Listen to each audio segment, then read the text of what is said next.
Thank you so much for your comment. In brief, Kisii Primary Autism Unit was founded in the year 2005 with only 5 learners living with autism and 1 teacher. Later on, the enrollment increased. We now have 6 teachers teaching the learners with autism. However, we have other learners living with other disabilities. The enrollment, as the head teacher said, is 39. We have 15 living with autism. 11 have multiple disabilities. We have also cerebral palsy, and there is one with the albinism. All these learners come to school every day. So we have school-based learners, and 11 are home-based. The home-based learners are there because they come from vulnerable families. They are not able to handle lots of children. And so they get very little services from the teacher just because of being at home. So their only safe space is school. So if we could have means of ferrying them to and from school, this could be a very safe space for them. Because at home there is a lot of insecurity.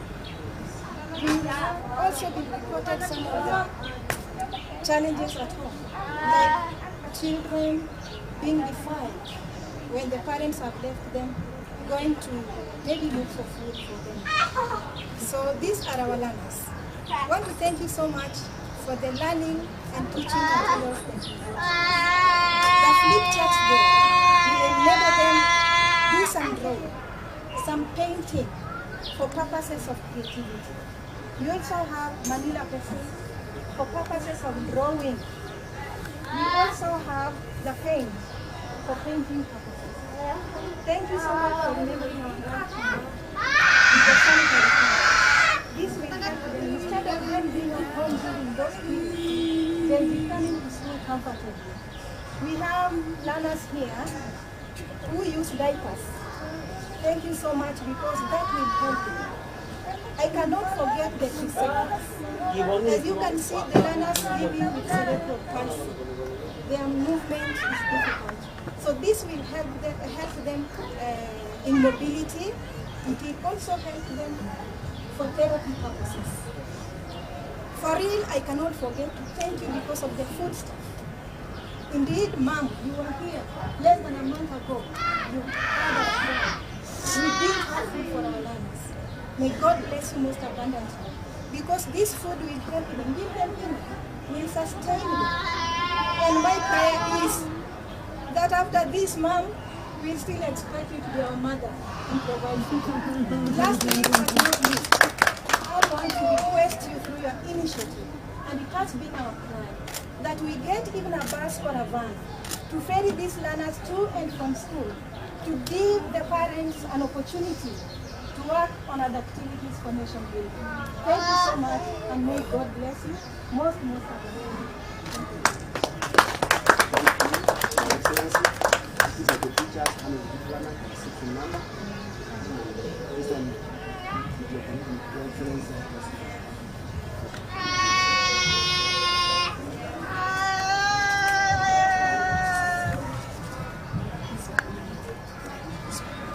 Habari ya watoto wetu, uko wazima?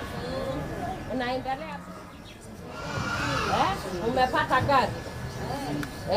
Nionyesha kuendesha gari. Very good. Na wewe? Umejua kuendesha? Toa roki kwanza. Toa roki.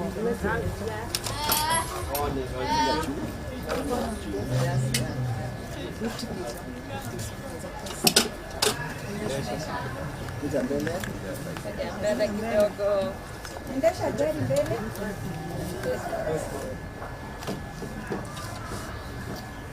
Right, Felix, right.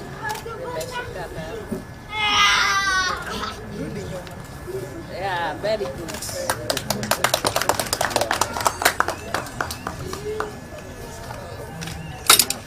I'm very excited to see you. Nafurahi sana kuwaona. Naitwa Charlton. God bless you. Say amen.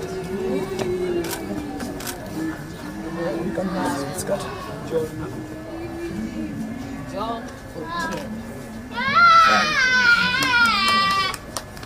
And my dear here.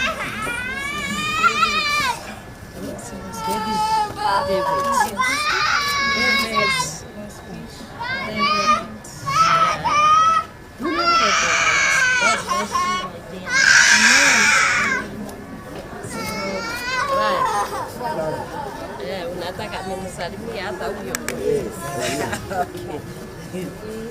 A generous person. Na wewe. Hey, naitwa nani? Sisi ya pili. Lavin. Great.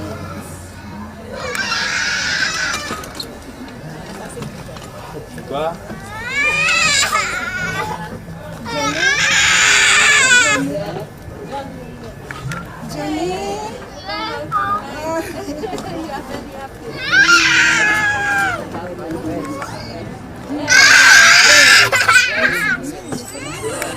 God bless you.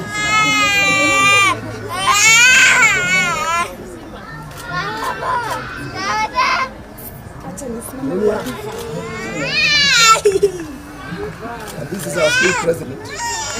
Down here. How are you?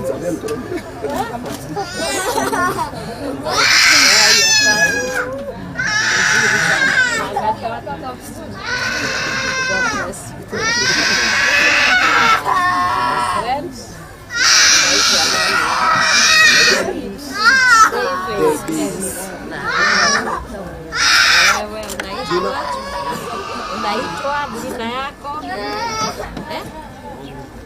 Machuka. Very good. Sasa uko mzima? Mungu akubariki sana.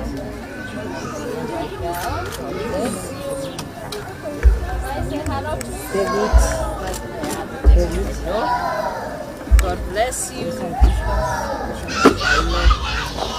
bless you.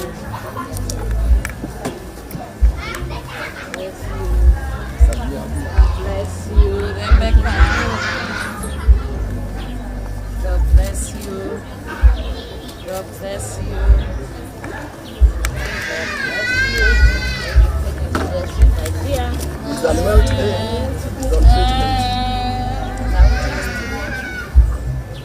This one has a serious issue.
My dear.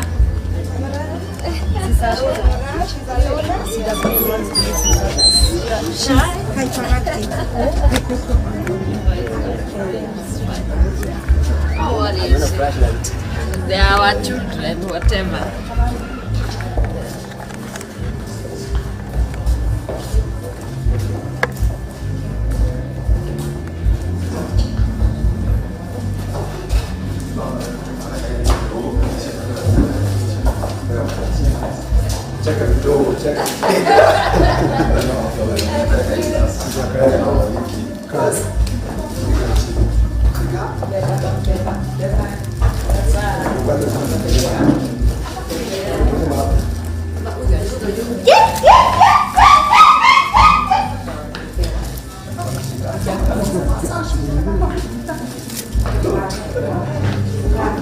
Say thank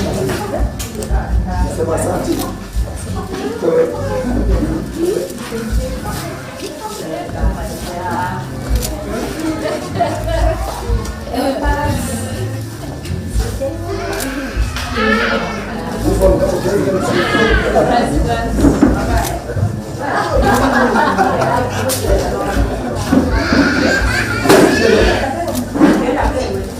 Yung, now you.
In brief, Kisii Primary Autism Unit was founded in the year 2005 with only 5 learners living with autism and 1 teacher. Karibu sana Your Excellency. Ningependa kupatia mwalimu mkuu nafasi ya kukaribisha rasmi. Kisha tuanze. Thank you, Your Excellency. Most welcome. This is the autism unit. Yes, students and some interest.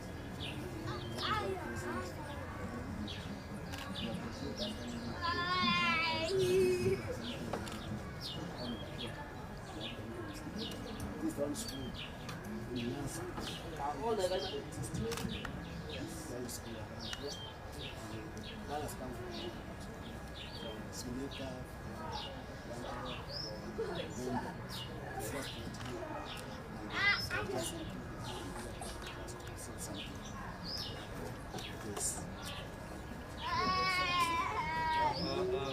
Thank you so much for your comment. In brief, Kisii Primary Autism Unit was founded in the year 2005 with only 5 learners living with autism and 1 teacher. Later on, the enrollment increased. We now have 6 teachers teaching the learners with autism. However, we have other learners living with other disabilities. The enrollment, as the head teacher said, is 39. We have 15 living with autism, 11 multiple disabilities. We have those with cerebral palsy, and there is one with the albinism. All these learners come to school every day, so we have school-based learners, and 11 are home-based. The home-based learners are there because they come from vulnerable families. They are not able to most of children. And so they get very little services from the teacher just because of being at home. So their only safe space is school. So if we could have means of ferrying them to and from school, this could be a very safe space for them. Because at home there's a lot of insecurity. We have also been reported some of the challenges at home, like children being defiled when the parents have left them, going to maybe look for food for them. So these are our learners. I want to thank you so much for the learning and teaching materials that you have. The flip chart there will enable them do some drawing, some painting for purposes of creativity. We also have Manila pencils for purposes of drawing. We also have the paint for painting purposes. Thank you so much for remembering our grandchildren with the sanitary pad. This will help them, instead of them being at home during those periods, they'll be coming to school comfortably. We have learners here who use diapers. Thank you so much, because that will help them. I cannot forget the Kisii. As you can see, the learners living with cerebral palsy. Their movement is difficult. So this will help them in mobility. It will also help them for therapy purposes. For real, I cannot forget to thank you because of the food stuff. Indeed, Mom, you were here less than a month ago. You had a prayer. We built our food for our learners. May God bless you most abundantly, because this food will help them, give them enough, will sustain them. And my prayer is that after this, Mom, we still expect you to be our mother and provide food. Lastly, but not least, I want to request you through your initiative, and it has been our plan, that we get even a bus or a van to ferry these learners to and from school, to give the parents an opportunity to work on other activities for nation building. Thank you so much, and may God bless you most of you. Your Excellency, these are the teachers and the learner and seeking number. Wisdom, Your Excellency.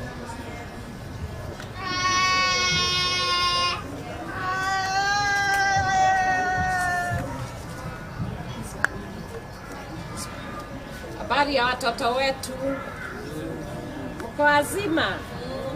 Unaendelea vizuri? Umepata gari? Nionyesha kuendesha gari. Very good. Na wewe? Umejua kuendesha? Kwa roki kwanza.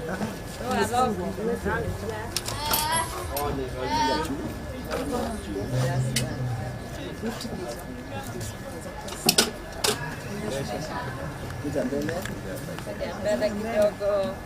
Endesha gari mbele.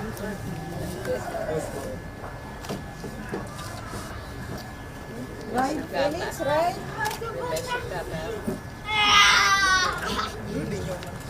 Yeah, very good.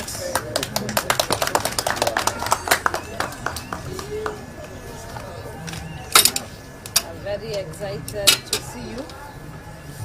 Nafurahi sana kuwaona. Naitwa Charlton. God bless you. Say amen.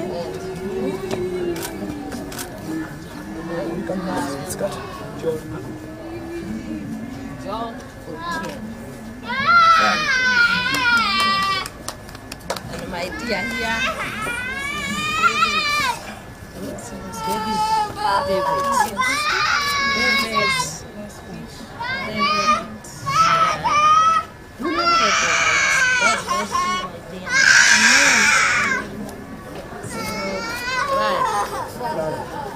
unataka nimsalimie hata huyo. Generous person. Your friend. Na wewe. Naitwa nani? Lavin. Great.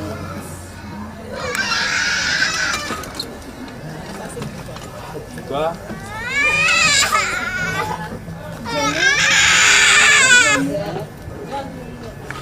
Jenny.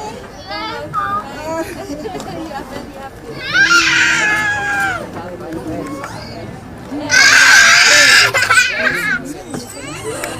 God bless you.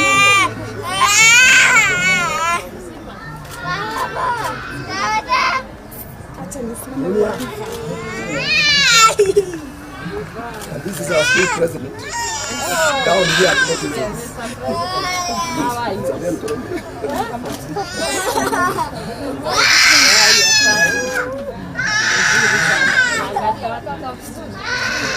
God bless you. Friends,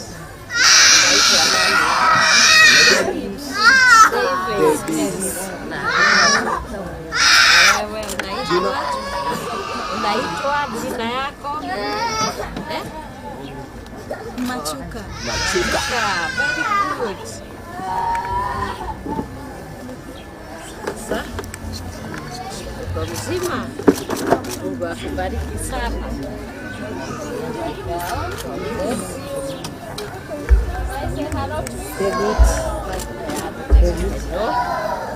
God bless you. God bless you.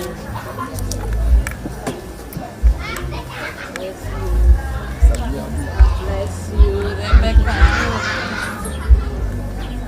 God bless you. God bless you. God bless you. God bless you, my dear. He's done well today. He's on treatment. This one has a serious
Hello, my dear.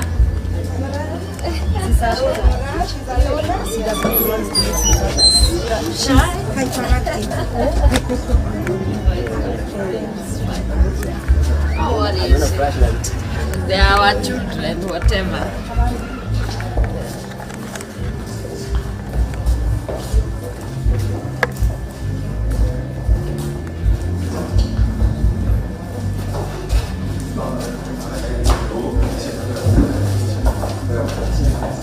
Check it, go, check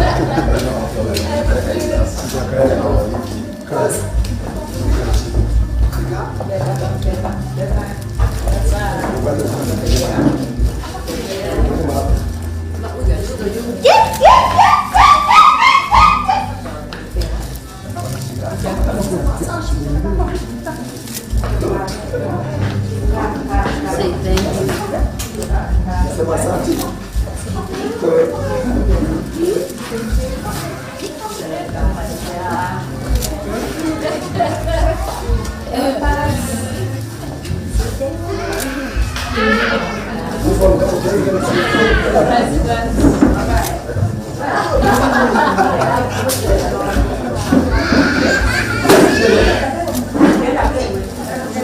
Na huyu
Asante sana Your Excellency. Ningependa kupatia mwalimu mkuu nafasi ya kukaribisha rasmi kisha tuanze.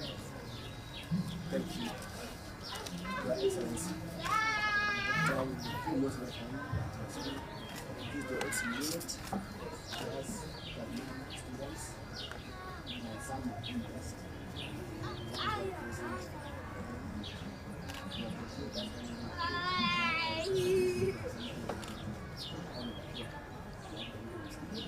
This one school. All the guys school. Learners come from Sunita,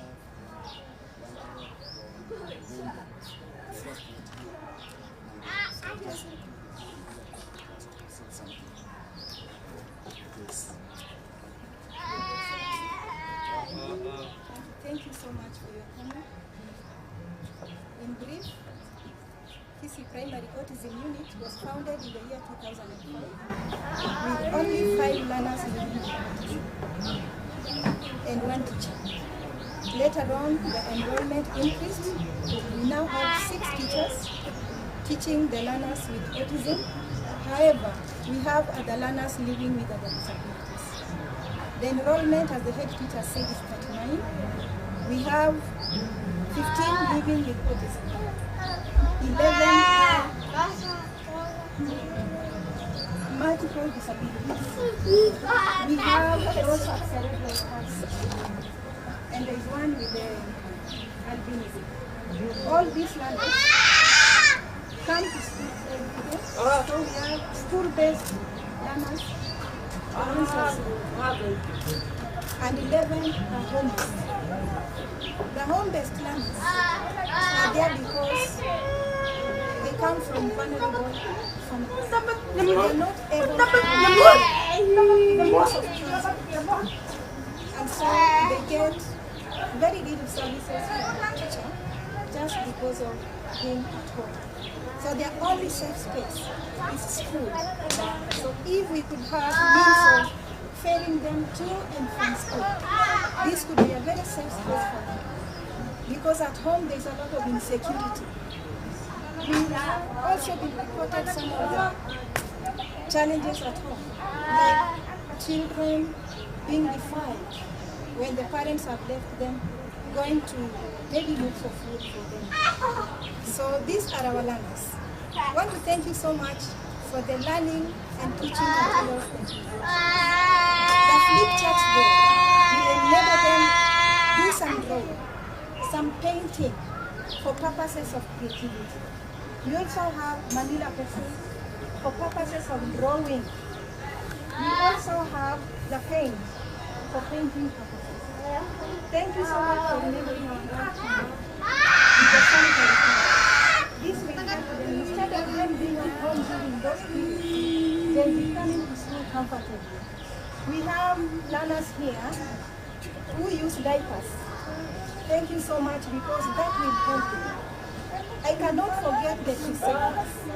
As you can see, the learners living with cerebral palsy, their movement is difficult. So this will help them in mobility. It will also help them for therapy purposes. For real, I cannot forget to thank you because of the food stuff. Indeed, Mom, you were here less than a month ago. You had us here. We built our food for our learners. May God bless you most abundantly, because this food will help them, give them income, will sustain them. And my prayer is that after this, Mom, we'll still expect you to be our mother and provide food. Lastly, but not least, I want to request you through your initiative, and it has been our plan, that we get even a bus or a van to ferry these learners to and from school, to give the parents an opportunity to work on other activities for nation building. Thank you so much, and may God bless you most abundantly. Excellency, these are the teachers and the learner and the system number. Based on Your Excellency.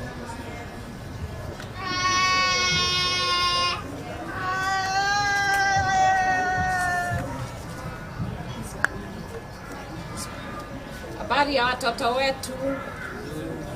Uko wazima? Unaendelea vizuri? Umepata gari? Nionyesha kuendesha gari. Very good. Na wewe? Umejua kuendesha? Toa roki kwanza. Toa roki.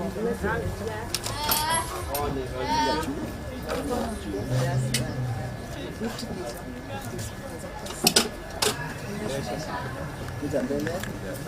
Mbele kidogo. Endesha gari mbele.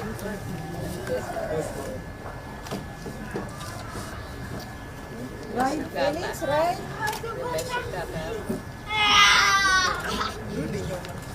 Yeah, very good.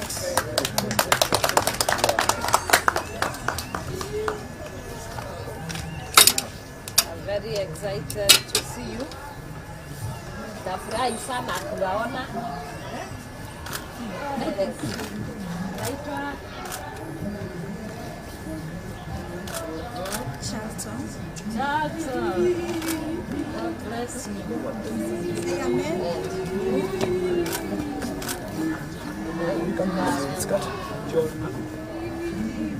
John.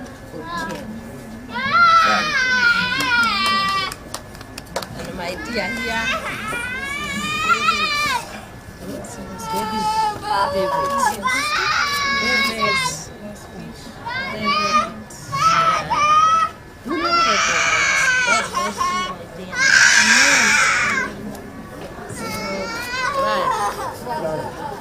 Unataka nimsalimie hata huyo. Generous person. Na wewe. Naitwa nani? Lavin. Great.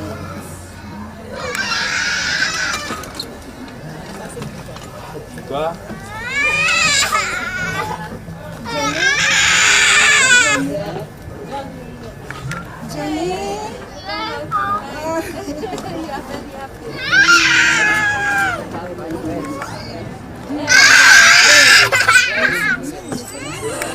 God bless you.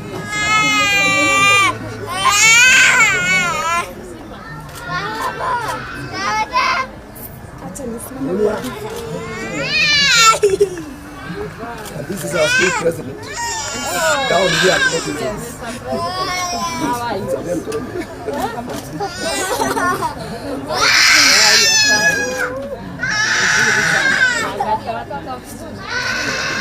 bless you. Friends?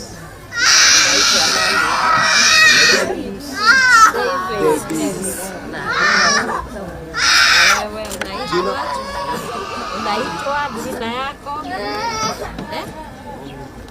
Machuka.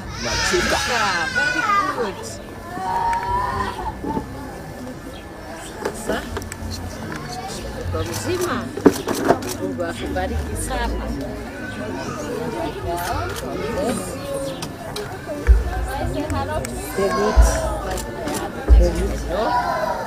God bless you. God bless you.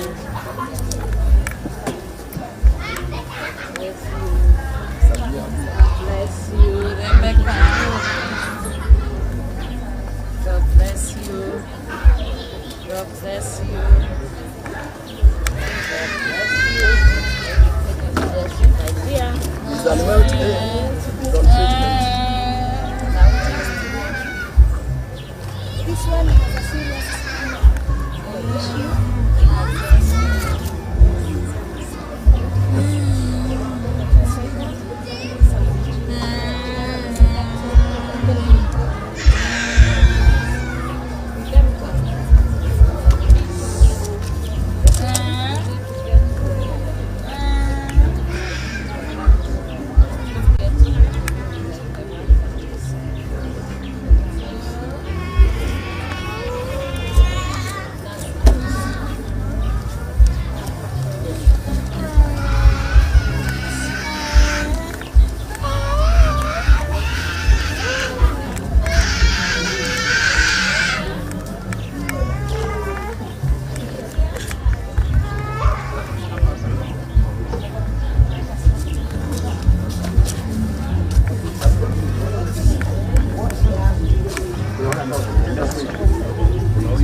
She doesn't want to mix with others. Shy? Hyperactive. What is it? They are our children, whatever.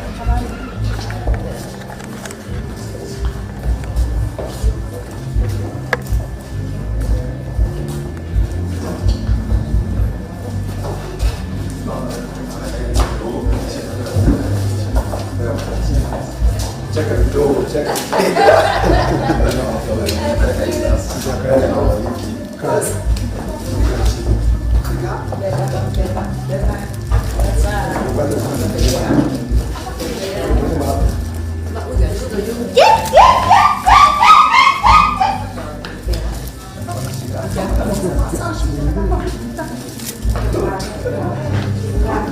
Say thank you.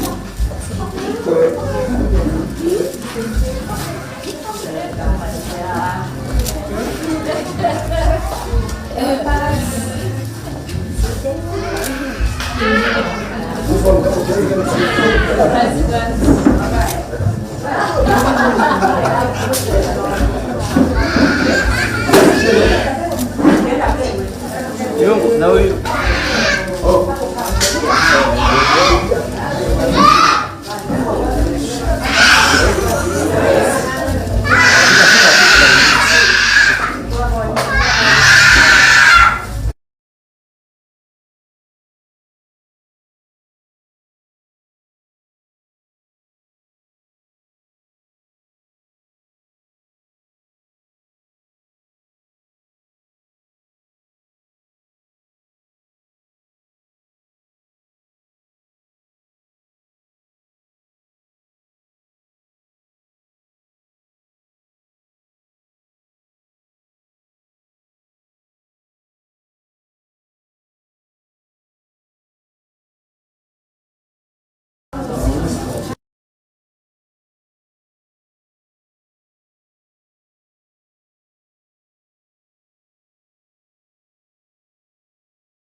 Karibu sana Your Excellency.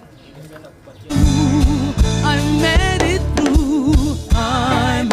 through, and I don't know how I did it. I made it through, and I can't tell how I did it. One thing I know, Jehovah took it over, and that is how I made it through. I made it through, and I don't know how I did it. I made it through, and I can't tell how I did it. One thing I know, Jehovah took it over, and that is how I made it through. I made it through the storms, through the fire, through the wilderness, and I can't tell how I did it. But one thing I know, my Jehovah took it over, and that is how I made it through. You made it through the storms, through the fire, through the wilderness, and I can't tell how I did it. But one thing I know, my Jehovah took it over, and that is how I made it through. I made it through, and I don't know, how I did it. I made it through, and I can't tell how I did it. One thing I know, Jehovah took it over, and that is how I made it through. Tusonge namna hiyo sasa, kila mmoja tu. Pole pole tu. Pole pole tu kwa furaha tu. Everybody. Once again.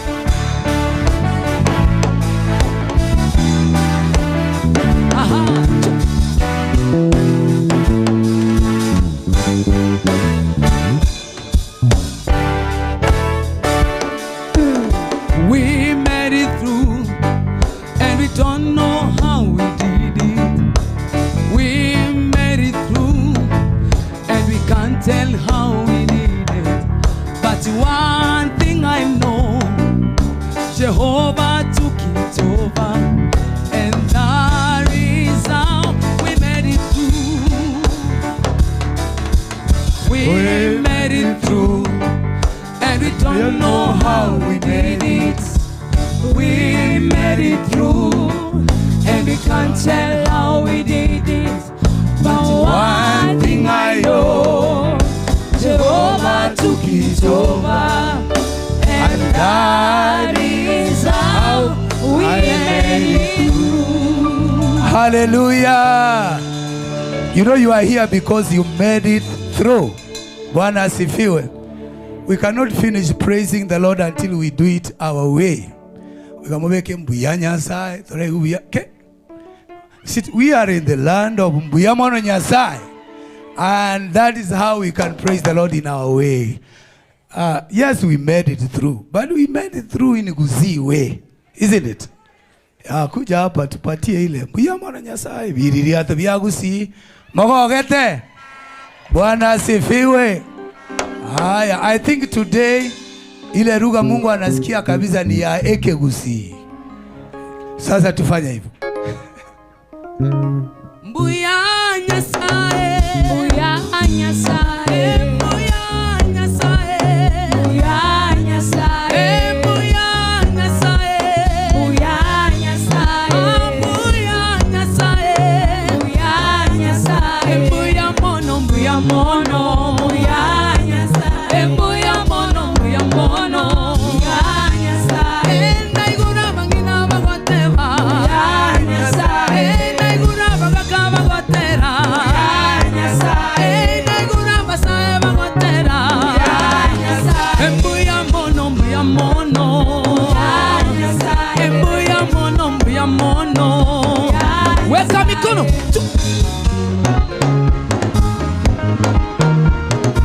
Kila mmoja mikono. Wapi kelele.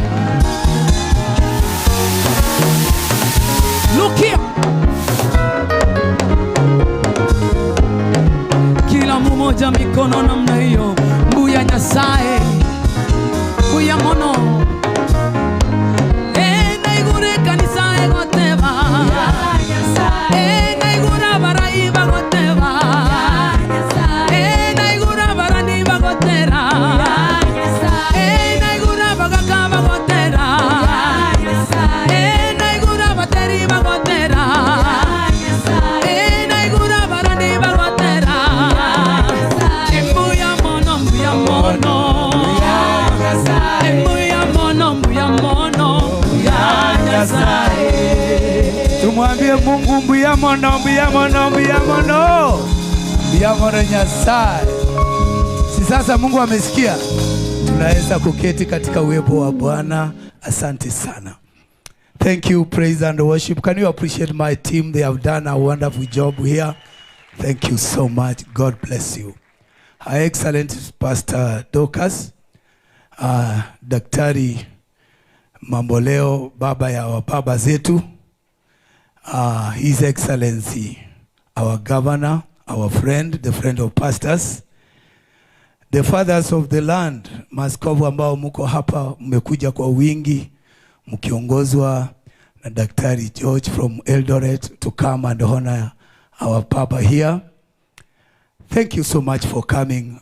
All of us ambao tuko hapa, ladies and gentlemen, na wakaribisha kwa ibada hii. Naamini itakuwa ibada nzuri. Tumekuwa na ibada mbalimbali lakini hatujawahi kuwa na kama hii. So mama, asante kwa sababu ya kukubali kuwa mgeni wetu pia. Karibu sana Kisii, our governor, karibu sana pia nyumbani kwako. Sijui ni kukaribisha ama utukaribishe, lakini karibu. Amen. So ningetaka kwa kunyenyekea, majina yangu kwanza ni Evan Sonduso. The senior pastor, the Bible Way Ministries Kucha. Ni vizuri kuongozwa na mtu mnayemjua. Bwana asifiwe. Ningetaka ninyenyekee nimkaribishe chairman wangu, pastors and the clergy forum, and also is the director APEC, where you are the patron. Aweze kuja asalimie watu na ajulishe wageni wake ambao wako hapa. Tumpigie makofi askofu. Karibu sana.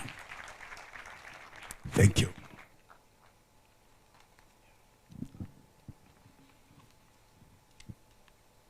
Ni siku njema kabisa Mungu ameitenda. Nashukuru Your Excellence Pastor Pr.Dorcas Rigathi kwa kubali kuwa na siku ya leo, na kwa heshima kuwa umetuheshimu kama kanisa la Kisii. Tuletea baba yetu nyumbani. Mungu akubariki sana. Mungu akubariki sana, na Bwana akupanue, na lengo lako na kusudi lako likatimie kwa jina la Yesu Kristo. Pia nashukuru sana our governor kuwa na siku ya leo. Nilikuwa namwambia hii kitu fanya kila mwaka. Hii kitu ya kuheshimu gazeti tukifanya kila mwaka. Na naamini kwamba utakuwa ukisikia kitu ifanyike. Naamini kifanyika pia Kisii County itaponywa.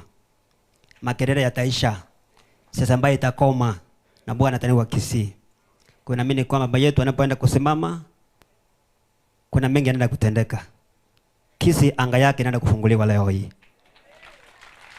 Kisii anga yake imechafuka, lakini kupitia kwa maombi ya leo anga yetu inafunguliwa kwa jina la Yesu Kristo. Pia nashukuru baba yetu Moffat kutoka Nairobi na timu yako pamoja na Bishop Barnabas. Mbarikiwe sana na karibu Kisii, pamoja na daktari wetu George Kichana ambaye is our mentor. Nasema karibu sana. Karibu sana Kisii, na viongozi wote wa makanisa na wa county commissioner na timu yako yote mbarikiwe. Asante kwa kubali kuwa na sisi. Leo sisi hatuna mengi. Mengi ni kukubali Mungu atuongoze na atulinde na tutende mazuri. Mimi moyo wangu na furaha sana kwa sababu leo hii ile anga imechafuka, viini mmeingia area yetu Kisii Nyamila, kwa sababu mzee hapa nikuzungumza Nyamila itafunguliwa, Kisii inaenda kufunguliwa. Kisii Laja itafunguliwa siku ya leo. Na sitakosa kurudia hata mara 20. Nasikia ndani ya moyo wangu tunapona. Tunafunguliwa. Tunapona wachungaji. Ambia mwenzako tunapona leo. Msalimie mwambie tunapona. Haki ya Mungu tunapona siku ya leo. Amen. Bila kupoteza muda, ningependa kutambua wale wageni ambao wamekuwa nasi, wale ambao sitataja. Tunakushukuru Mungu sababu tuna wageni kutoka Korea ambao wako nasi siku ya leo, ambao ni Pr.Dorcas, na ambao wasimame tu appreciate yeye kwa kuwa nasi siku ya leo. Wale ambao mmekuja nao tafadhali tumpatie makofi kabisa, mazuri kabisa. Reverend China, karibu sana. Mungu awabariki. Najua nyinyi ni wa Kisii isipokuwa mlienda mbali. Rudi nyumbani. Amen. Western tuna Prophet Osoro, naomba usimame mahali ulipo pia. Prophet Osoro ako wapi? Tushukuru makofi kwa ajili yake, na nafikiria within. Pia kutoka Kericho tunaye Apostle Ndemo. Tumshukuru kwa sababu ya kuwa nasi siku ya leo. Your Excellence Pastor Dorcas, Kisii tuna wazee ambao baba zetu. Ni vema pia kuwatambua, naomba tu wakuje mbele waonyeshe mikono hivi. Wale wazee wetu tafadhali mmejua, naomba msimame tu mbele hapa kwa madhabahu. At least muonekane tu wale wazee wetu. Mnajijua vizuri. Najua kama si mzee tukisimama nasikia roho anakuambia mimi si mzee. Naomba tu mkuje mbele kabisa. Tuna baba zetu diaspora na wale wako nyumbani. Father cities, Father of the city, please just wherever you are, stand up please and come forward. I request wakati mnasimama forward mtaweza kuwave. Mtangalia tu the congregation alafu mkaweza kusalute. Hao ndio wazee wetu, kwa sababu ni wachache, naomba tu waseme China, ni wachache kabisa.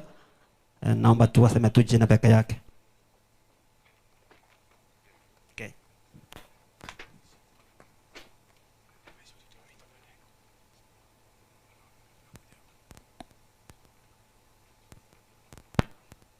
Excellency Pr.Dorcas, our governor, na wachungaji wote ambao wamefika. Bwana Yesu asifiwe. My name is John Omangi, the Bishop of Anglican Church of Kenya, Diocese of Upper Southern Nyanza. I'm born again. I love Jesus Christ as my Savior and Lord. It's good to be here. Welcome. Thank you. Pia yeye ndio NZK Chair, Kisii County. Kwa majina ni Bishop Simeon Yongiri Atanga, the Bishop of the Church of Christ in Kenya.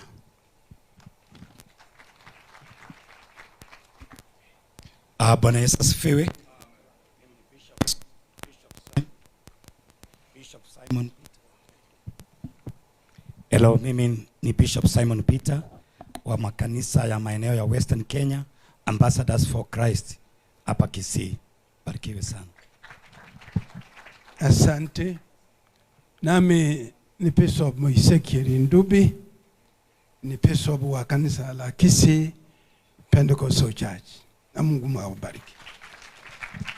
Bwana asifiwe. Kwani yo imore komoiga mutebi Yesu na wanjete. Abagusi tori tata ni ro ya gusi. Mokwani yoko mogeje ta mokwani mutebi Mungu ni mwema katika maisha yako. Haleluya. Mimi ni Bishop Yunanis Kirauma na ubiri na kanisa ya BG Kenya. Barikiwa sana. Bwana asifiwe. Reverend Ben Mose natoka Kamahali, Bishop anatoka kule Kerenyo. Bwana asifiwe sana. Amen. Bwana Yesu asifiwe. Bwana asifiwe. Ninashukuru kuona baba mambo leo. Nilifanya one of your programs, Every Home Crusade, early 70s. God bless you. Mimi ninaitwa Bishop Stephen Nyakoi, one of the founders of the World Gospel Church of Kenya, na tuko pamoja na wandugu hapa kwetu Kisii. Welcome. Her Excellency Pr.Dorcas Rigati, mzee rafiki yangu Mamboreo, na our governor na wachungaji wote na wasalimu. Bwana asifiwe. Majina naitwa Bishop Charles Masomi Saboke. Mimi na hudumu na kanisa inaitwa Anointed Faith Mission Church as a founder, na pia ni mwenyekiti wa Evangelical Alliance of Kenya Kisii County, na pia katika Forum Grachi mimi ni advisory. Welcome, High Excellency. High Excellency Pr.Dorcas, pleasure to have you here. His Excellency the Governor of Kisii, my neighbor, and I know you don't know me, but thank God for this forum. You never know what God's doing. It's my neighbor, same boundary. Guest of honor, many times I've been mistaken to be you. Even the other day, somebody rang from Nairobi, Bishop. He said, when I went for a meeting, I saw somebody. I said, this Bishop Masenge, been with you in various forums, and God has blessed you. My names are Bishop Dr. Wilfred Masenge. I'm the presiding bishop and the founder of Ambassadors for Christ Fellowship Kenya. Sunday, thank you. Your Excellency, I'm so much humbled to salute you for coming to Kisii. Our governor, we salute you. Thank you for joining all the bishops and pastors to celebrate our hero, our Bishop Dr. Mamboreo, who was born us. We are what we are because of him. Bishop Joseph Morema, Joy Fellowship Ministries, Kenya. Asante. Anayemalizia, Your Excellency, my names are Bishop Julius Osongo, Bishop PCG Kenya, na link ya maaskofu katika ardhi yetu ya Kisii. Tunasema karibu kila mmoja. Thank you, tuwapate makofi.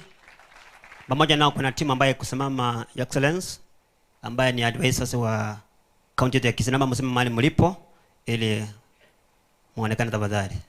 Msimame tu. Please.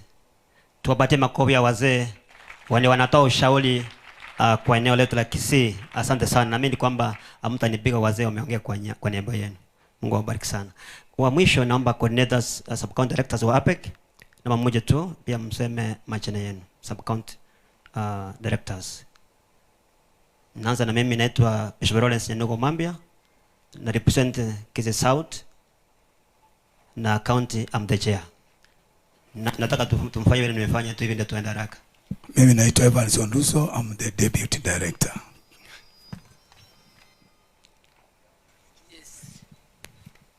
Bwana Yesu asifiwe.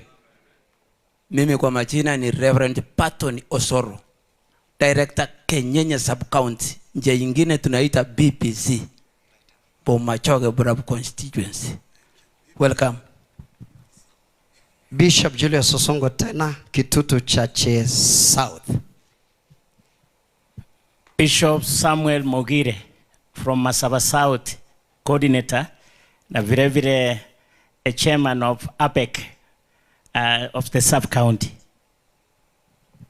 Bwana Yesu asifiwe. Bishop Dennis Nyabuga Nyambigera, Kitutu Church North, APEC director and coordinator. Thank you.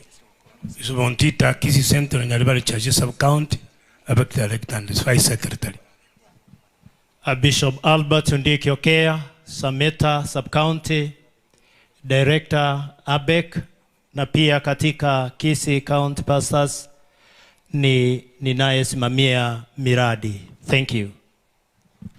Bwana asifiwe. Bishop Felix Nyariki, director Etago Sub-County APEC and also county treasurer. Bwana wabariki. Anayemalizia ni Reverend Hezekiah Onchoke kutoka Nyemache Sub-County, director APEC and county secretary APEC Kisii County. Thank you. Thank you. Kwa kumalizia naomba nisimamize EK Chanya Mira, pia ajitambulize majina yake. I represent timu ya Nyamira.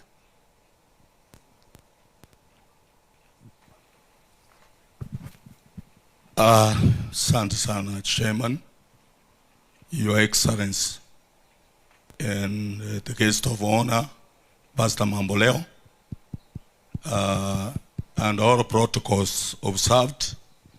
Wacha niwasalimie. Bwana Yesu asifiwe.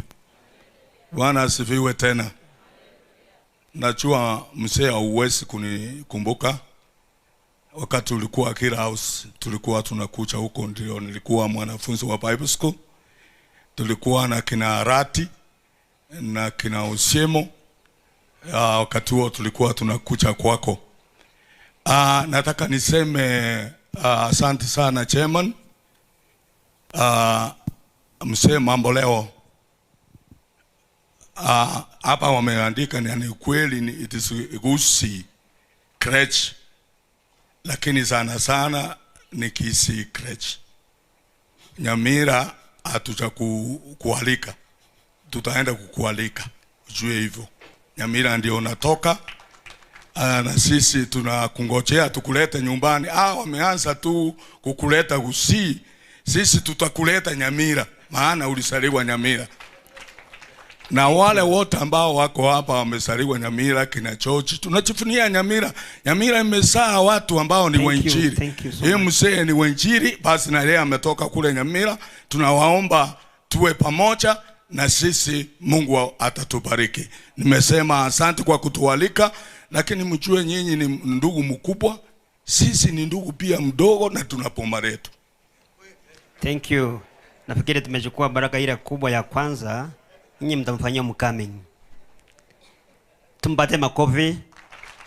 Ajua siasa yetu ni siasa ya kiroho, siasa yetu ni ya maombi. Siasa yetu ni kufungua anga ya mbinguni. So siasa yetu iko leo, Your Excellency, our governor, ni siasa ya maombi. Najua kwamba siku moja uliomba nikisikia, leo utaomba ufungue. Leo sio siku ya kusema nimefanya nikatenda nitafanya. Leo ni siku ya kuombea Mungu, njoo bariki Kisii County, njoo bariki Nyamira, njoo bariki Kisii, na Kisii itafunguliwa. So sina mengi, nashukuru sana. Tuaje nimleta our admin, also our MC ili endelee. Asante, Mungu awabariki sana. Amen. Thank you, my chair, for being brief. I love him because he's short, he's slim, Normally anabragi ya kwamba atanitangulia mbinguni kwa sababu kimo yake ni rahisi. Atamea mabawa haraka, lakini sijui kama hiyo theology ni sawa. My professor Movat, we will discuss that. Amen. At this time, I think it's very important, since we are gathered, to make prayers together, and I want to invite Bishop Nyambegera to lead us in a session of intercessory. Karibu sana Askofu Nyambegera. Amen.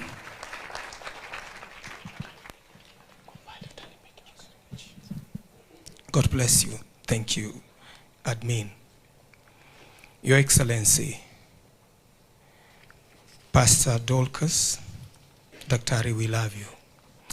And at times we miss words because we've not had a mother like you've loved us in Kisii.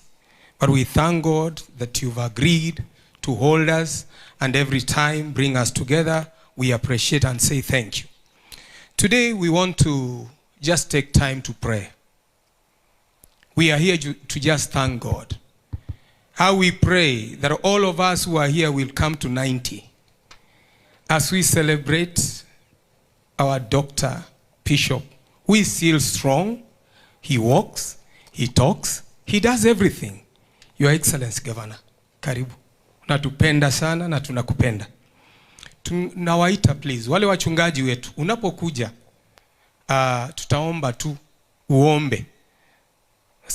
Sio maandiko na nini, just we have given prayer points and we'll request that you do that. We want to welcome Bishop Simon Peter, who will take us on national government and economy. Thank you.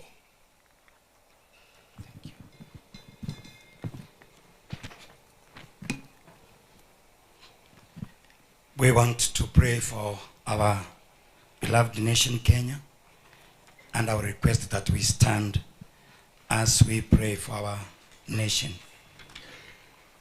God saw it good that we are born in this country, and we are not here by accident, and we have to take care of this nation by prayer. Let's pray. Father, in Jesus' name, we pray for the nation Kenya. We pray for prosperity and tranquility. We pray for peace and cohesiveness among all people from all walks of life in this nation.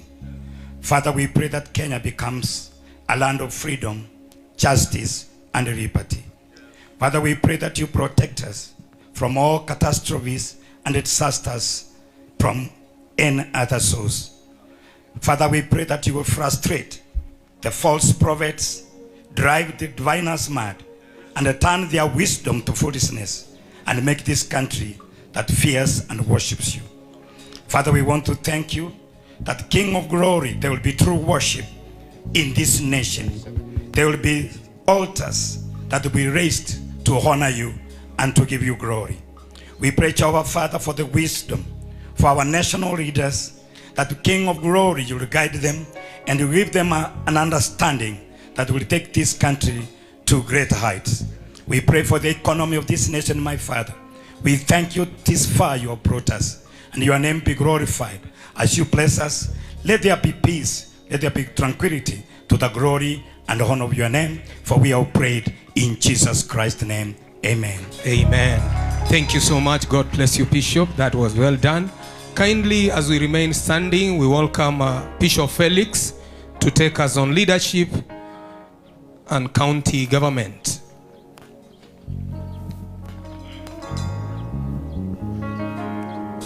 Tunaomba tuamini sisi wote. Kama unaweza kuinua mkono wako juu, tuombe pamoja. Baba, naishi mbinguni na duniani ni mahali pako, tunalibariki jina lako.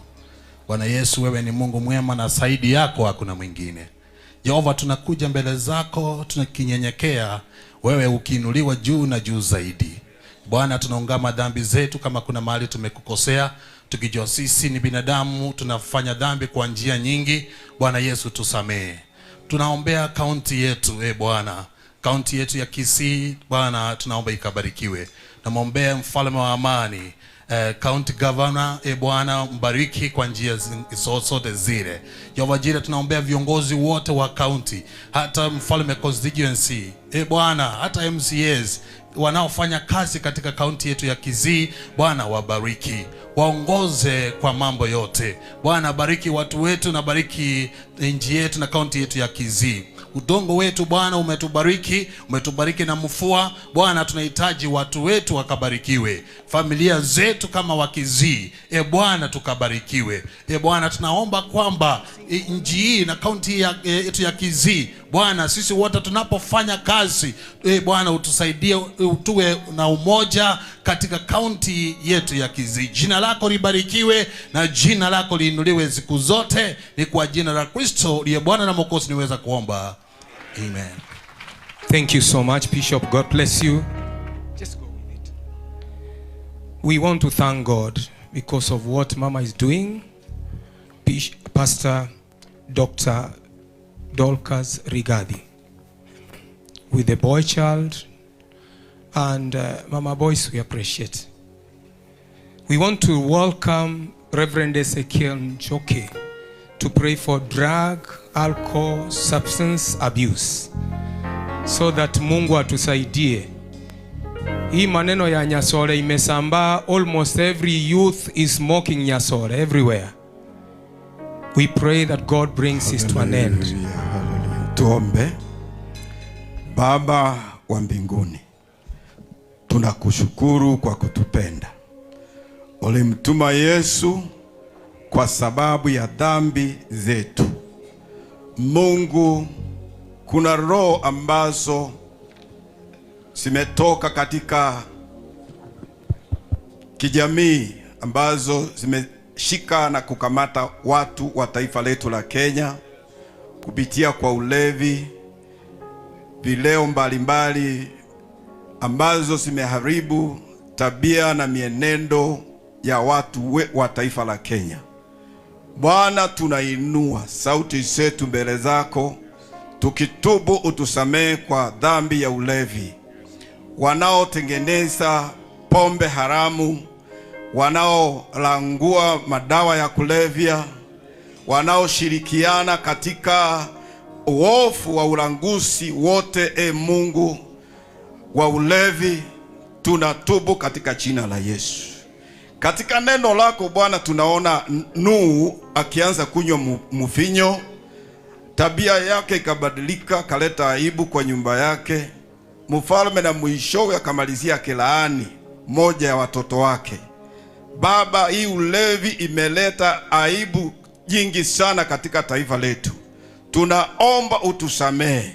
Tumeaibisha viongozi wetu, tumeaibisha mababa zetu, tumeaibisha watoto wetu, kwa wake kwa waume. Mungu, tunaomba utusamehe. Ulevi huu umeleta vifo vingi. Mungu, juzi wengi wamekufa kwa sababu ya kubugia ulevi, kwa sababu ya kunywa pombe ambazo asijaidhinishwa. Baba, ninaomba utusamehe. Wasamehe viongozi wanaosimamia kila vitengo vyote vya serikali Bwana, ambao hawawajibiki. Tunaomba Mungu utusaidie. Mfalme, wanaotengeneza mapombe za haramu, tunaomba uwarehemu. Nuru yako kama ile iliyokutana na mtumishi wako wa kanisa lako Damaski, Sauli, kutana na walevi wanaotengeneza pombe za ulevi. Uokoe maisha yao, ubadilishe taifa letu. Tunaomba Mungu uponyaji. Mfalme, asante kwa sababu wa kutusamehe na kutuponya. Kwa jina la Bwana Yesu tunaomba na kuamini. Amen. Amen. Thank you so much, Reverend Ezekiel. That was great. Tunapoendelea vile, unajua kanisani kuna wimbo kidogo and then maombi. Tunaomba just one number as we proceed on to the church, body of Christ, as we continue on prayers. Haufananishwi na kitu kingine, haufananishwi na kitu kingine, haufananishwi, haufananishwi. Kweli wewe Bwana haufananishwi, unatenda mambo ya ajabu.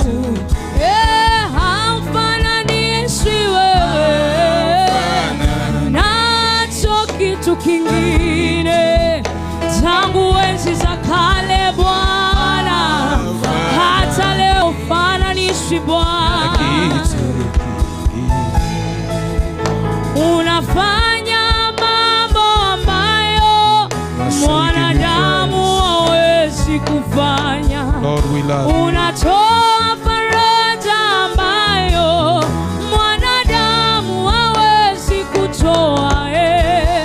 Haufananishwi na kitu kingine.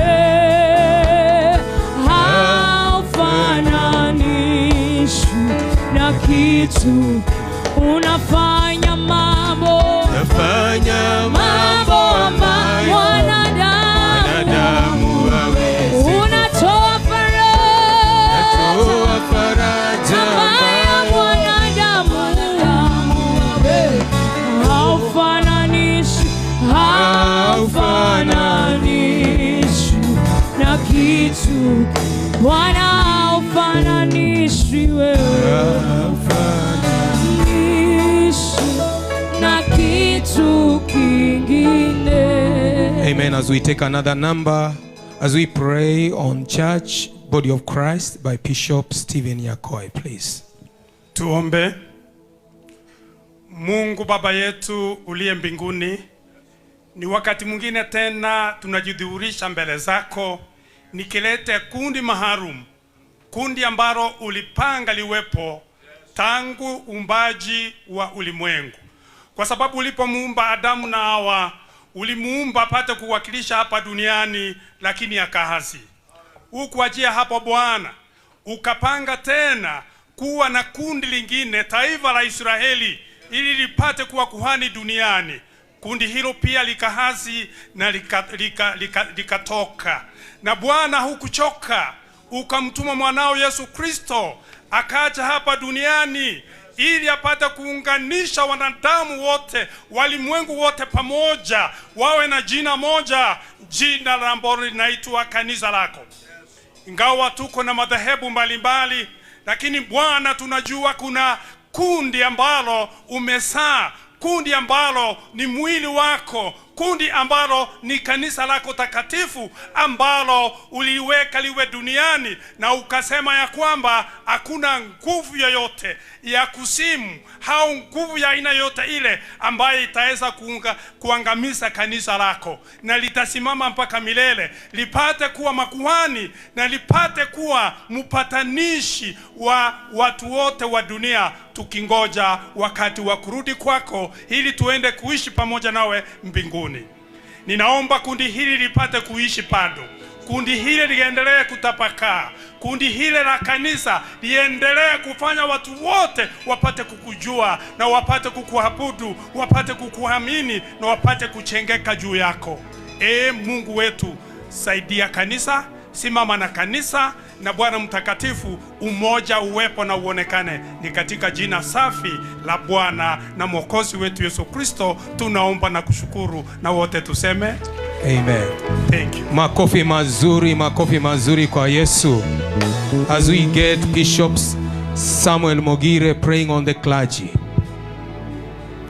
Asante. Tungependa tuombee wachungaji wote kwa pamoja. Hebu tuamini na tuombe.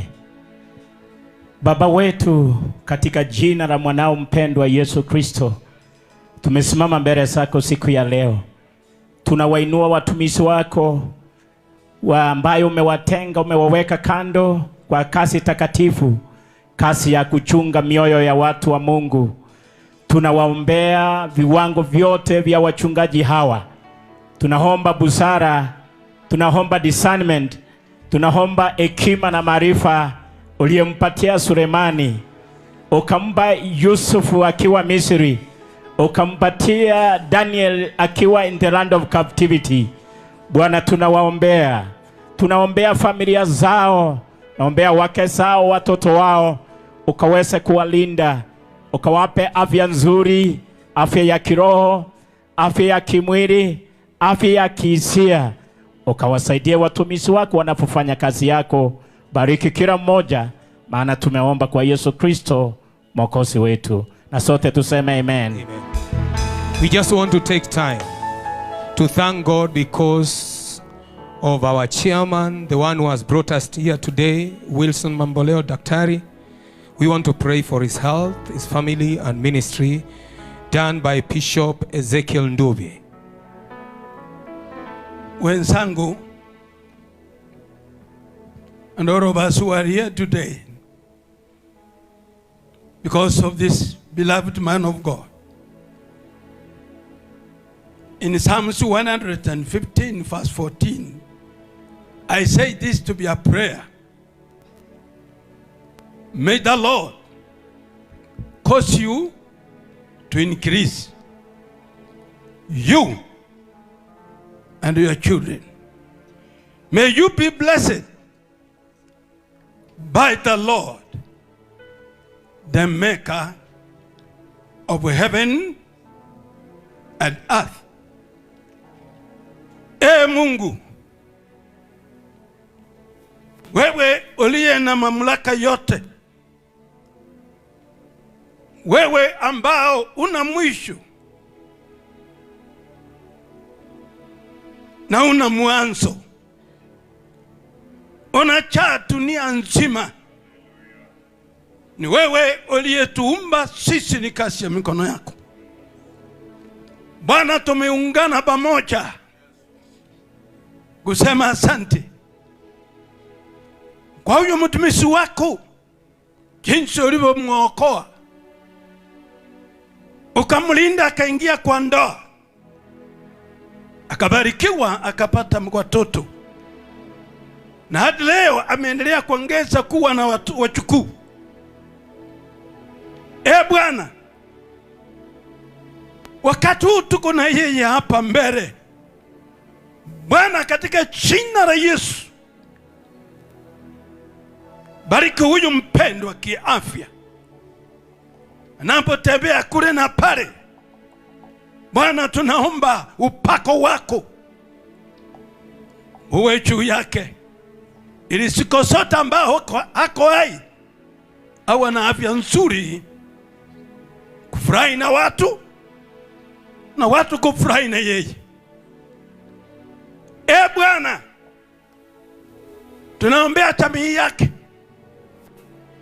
watoto wake wa kiume na wa kike na watoto wadogo, katika jina la Yesu, popote walipo. Mungu, tunaomba mkono wako uwe juu yao, na kwa kulipa kazi ambayo mambo leo amefanya, tumekuomba Bwana, katika jina la Yesu, usaidie nchi ya Kenya itambue watoto wa Ukristo ni mambo leo, na kwa sababu yake wapate we kazi kukua ile kubwa kubwa hapa Kenya na Afrika na duniani kote. Pia tunakushukuru Mungu wetu kwa kazi ambayo amekuwa akifanya kule na pale. Bwana, ile kazi iendelee kuinuka, hata wakati ambao ana nguvu, wale ambao wamejitokeza katika utuma huu wapate nguvu. Na ni asante kwa kusikia maombi, na tumeomba tukiamini katika jina la Yesu Kristo aliye mwokozi wetu. Amen. Hebu tingiza haleluya. Amen. Hebu sema haleluya. Amen. Weka volume, haleluya. Amen. Woo, haleluya. Amen. Amen. Thank you so much. In a special way, today as we celebrate Dr. Bishop Mamboleo, this was a vision, a dream of Pastor Dr. Dorcas Rigathi.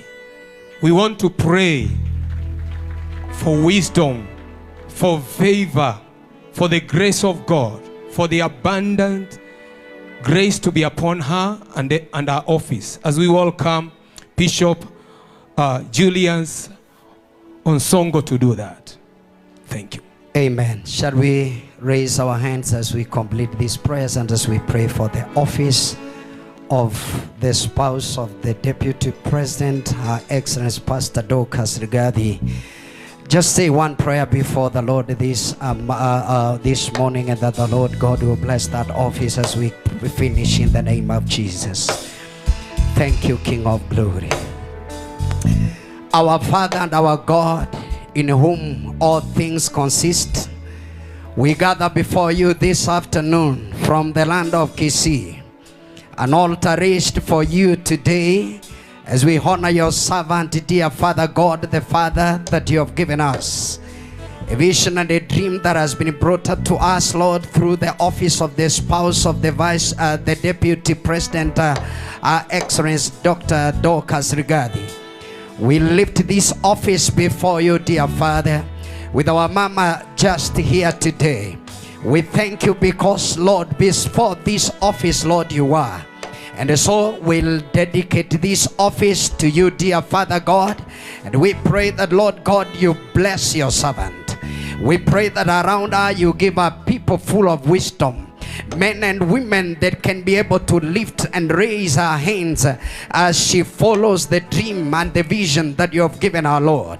We pray for the mission of this office, dear Father, and we pray that you go before them and make a way even where there seems to be no way. We pray for divine provision, Jehovah. We pray that, dear Father, you will cause them to make an impact in every department of this office. We dedicate them to you, to the glory of your name. Our humble prayer in Jesus' holy name. The Lord bless you. Makofi mazuri, makofi mazuri, makofi mazuri as we usher in our admin. Thank you so much and God bless.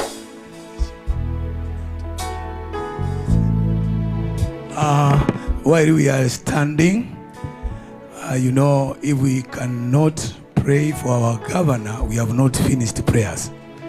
We are right at his home. Na mimi nataka niombe mzee akuja aombe huyu muungwana wetu. Maana kama mambo itaenda vizuri na governor, sisi wote Kisii tumepona. Ama namna gani? Amkubaliani na mimi? Governor akienda mbaya, sisi sote tumeenda mbaya. So we honor you, sir, and I want to ask this guest from Nyamira, can you come and pray for our own, so that when we come to your home we can pray for your own. Amen. Tunataka kumwogopa Mungu kwa sababu ya uongozi wa Kisii, hasa kiongozi wetu ambayo ni gavana. Baba wetu, Mungu mkuu, chemetali wa machemetali, Mungu aishie milele. Ukinguruma hakuna simba yoyote tena takunguruma. Kama ukikitenda hakuna mwingine atatenda. Bwana uinuliwe kwa sababu ya viongozi na uongozi wa kaunti ya Kisii, hasa uongozi wa mpenda wetu Bwana Arati. Bwana, tunaomba gavana awe na ulinzi wako kutoka mbinguni, hawe na neema ambayo itatoka mbinguni, hawe na ujasiri wa neno lako ambao utatoka mbinguni. Akiongoza, Mungu ukamtawale, ukamuongoze kwanza, ukamuinue kwanza, akakujue wewe Mungu kwanza, akakutegemee Mungu kwanza. Akiongoza wanadamu awe amekuogopa Bwana Yesu. Bwana, tunamsikiria na nguvu zako, tunamsikiria na uwezo wako, tunamsikiria na roho wako, akaweze kumzunguka hata pale ofisini mahali anakaa, katika kile kiti anakalia, katika jina la Yesu Kristo, kichae utukufu na heshima ambayo inatoka mbinguni. Mungu, tumemleta kwako kwa sababu katika uwezo wetu hatuwezi, katika uwezo wetu hatuna nguvu. Bwana, wale wengine wako karibu na yeye, Bwana ukaweze kumkubali, ana akubalike na kila mtu, hata maadui wake. Mungu, ninamuombea katika jina la Yesu Kristo apata amani na maadui, maana unasema mwanadamu akikujua maadui wake wanakuwa marafiki zake. Kwa hivyo Bwana, ninamuombea hiyo neema ikaweze kukaa juu yake na uongozi wote wa kaunti ya Kisii. Bwana, tunawaombea, hata hatuwezi kuwataja majina, lakini tunasema Mungu wa Israeli ukaweze kubeba Kisii ili neema yako ikaweze kujaa. Ni katika jina la Yesu Kristo tunaomba hata kuamini. Amen. We may be seated in the presence of the Lord other than the praise and worship leaders. Today we are using our baba kuinulia Mungu madhabahu mahali hapa. So tayari tengeneza madhabahu ya Kisii County hapa, na tunajua the quality of any altar is determining by the quality of the sacrifice we make. And therefore I want to invite Bishop Nyarieko to come and pray for the offering, because you are a father and a priest in this city. Can you come and receive the offering and tithes? And God will bless you. God bless you. Pigia askofu makofi anapokuja. Baba askofu, tunakuheshimu na ile mafuta iko juu yako. Tafadhali chukua sadaka. Praise the Lord. I honor Your Excellency, Pastor Dr. Rigathi, the Governor, Simba Arati. I honor Bishop Moffat, my father and mentor, Bishop George, and the guest of honor, Bishop Mamboleo. My work is to pray for an offering, but please give me 2 minutes to say something. Just 2 minutes. 1, what you don't honor, you will never attract. What you don't honor, you will never attract. What you despise will despise you. 1 Samuel 2:30, God said, he who honors me, I will honor. He that despises me, I will despise. Today we gather here to honor a man who has walked with God for years and years. I was reading a book by Derek Prince, Changing History Through Prayer. And one of the men that was mentioned is Dr. Bishop Wilson Mamboleo. Changing History Through Prayer. This is a man to honor. When people refused to honor Jesus in his own hometown, they never received miracles. Whatever you honor, you receive the blessing that it carries. So today we gather here to honor this great general in this nation. Number 2, the offering you give loudly speaks about the value and the honor you place in that man. Let me say that one again. The offering you give to a man highly determines the value and the honor you have placed in a man. And I will explain for a minute. In Malachi chapter 1 verse 6, God said, if I am my father, where is my honor? And God goes to explain, he's not talking about anything, he's talking about offerings.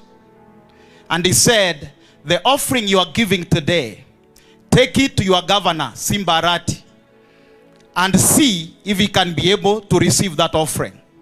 Because they were giving an offering that was lame, crippled, maimed, and blind. And God said, if your governor, Arati, cannot receive that offering, I, God, cannot receive it. That means the offering you are giving today determines the value you are placing in this wonderful gentleman, general, God-fearing man of God. I want you to take a very powerful offering. Now, if you take 50 shillings as an honor, is an abuse. I'm sorry to say so, but that is an abuse. Let us honor this man, and I'm glad to be alive to see this man honored. Because I remember we had planned to honor Joe Kyle here in Kisii, and he slept before we honored him. Today, we can do better to our general, whom God has kept alive. I don't know about you. Please, let's appreciate what God has done to us today. And I sincerely thank God for Pastor Dr. Dorcas Rigathi, whom I perceive you might be my relative. I am married from Nyeri. And my brother-in-law told me there might be a connection. My wife is called Esther Nyawera from Nyeri.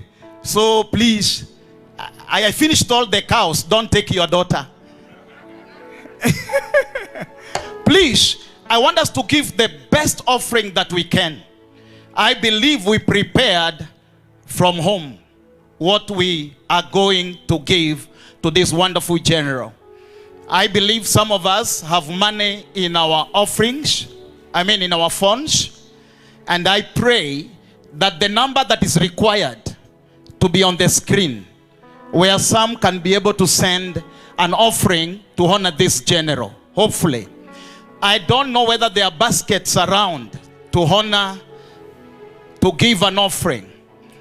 I am in Nairobi. I just began a new church in Nairobi, and I drove this morning at 4 a.m. to be here at 8 to honor this wonderful general of God. I believe in honor, and the honor has brought me this far. Every year, I honor my spiritual father, Bishop Dr. Mark Karaoke, when they come for apostolic meetings, and even our fathers. I do honor them and our mothers. I believe we can give an offering of honor. This is the father, the eldest father remaining for the land of Kisii.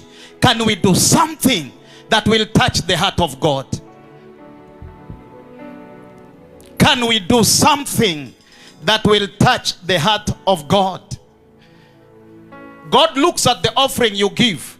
There is an offering that I will give that God will not accept me, because God knows the measure of blessing that He has placed in my life.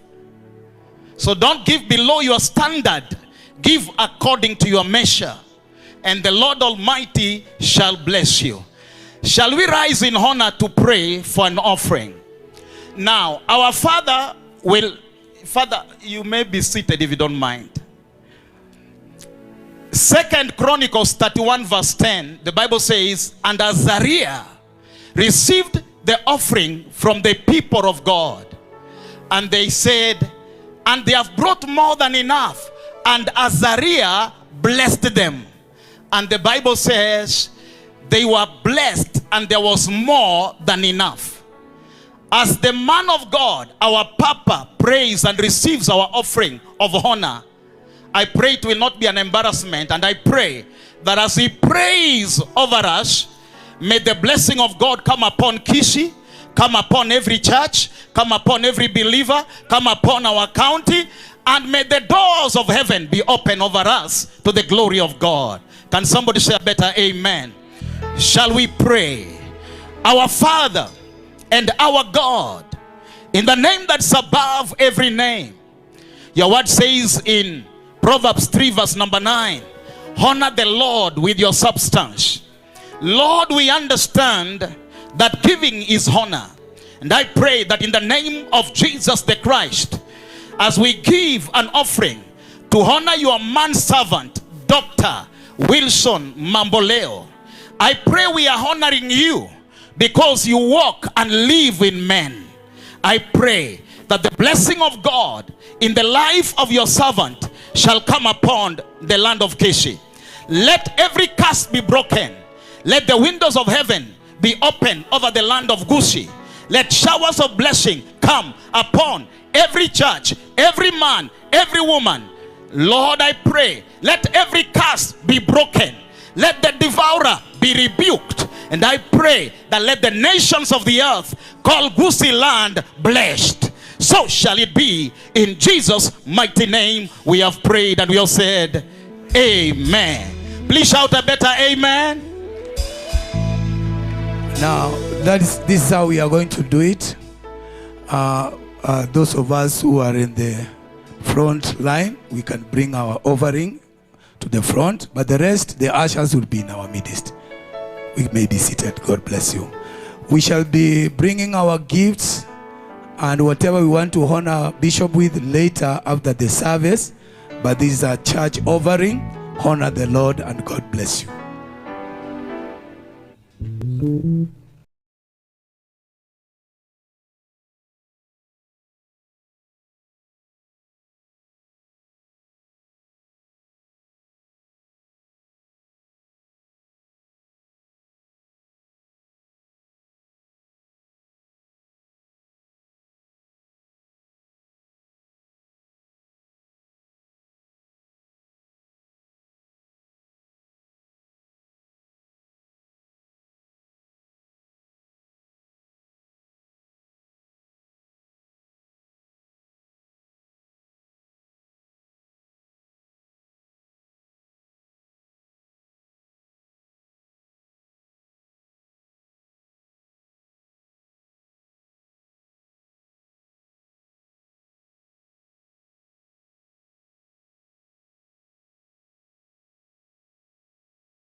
wetu oh, Mungu wa ishara. Tena leo Bwana umetenda muujiza, tunakuabudu. Amen. Mungu wa ishara, ishara ni wewe, miujiza ni wewe. Wewe ni Mungu usiyeshindwa, tunakuabudu. Wewe ni Mungu usiyeshindwa, tunakuabudu. Let me see your hands unto Jesus. Yeye ni Mungu asiyeshindwa, Mungu wetu halali, Mungu wetu hachelewi. Hey. You are the Lord and that is who you are. Wewe ni Mungu, unayeweza, tunaye milele na milele. Unayeweza, tunakuabudu. Wewe ni Mungu unayetenda, tunakuinua. Wewe ni Mungu unayejibu, tunakuabudu. Wewe ni Mungu usiyechelewa, tunakuheshimu Bwana. Wewe ni Mungu unayetenda, tunakuabudu. Wewe ni Mungu unayetenda, tunakuabudu. Wewe ni Mungu unayetenda, tunakuabudu. Wapi makofi kwa Yesu?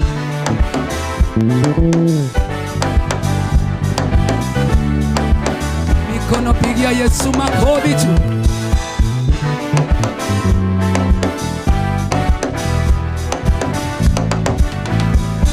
Oh, wewe Mungu, wewe ni Mungu unayeweza, tunakuabudu.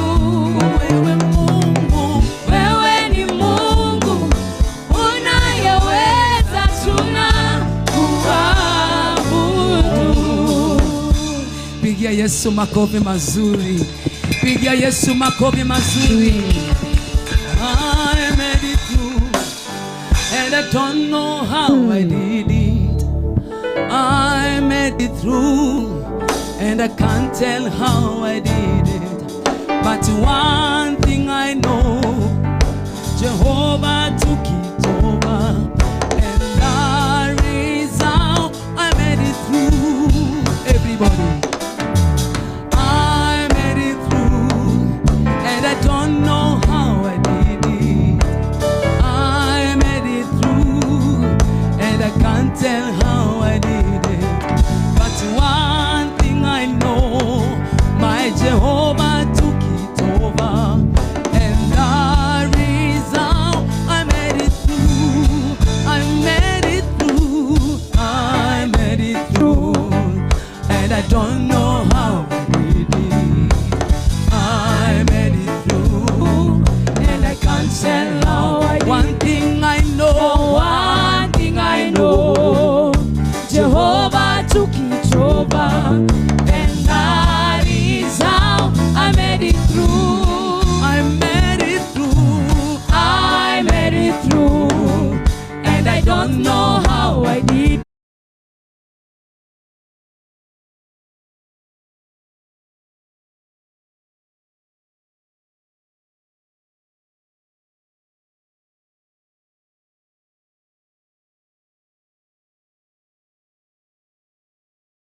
Wabokire, wabokiro wanjani, wabokire, wabokiro wanjani, tema na indi, tema na indi. tema naende torare, tema naende, tema naende torare, tema naende, tema naende torare, tema naende, tema naende torare, tema naende, tema naende torare, wabuki, wabuki ro banchani, wabuki re, wabuki ro banchani, wabuki re, wabuki ro banchani, wabuki re. Tema naende torare, tema naende torare.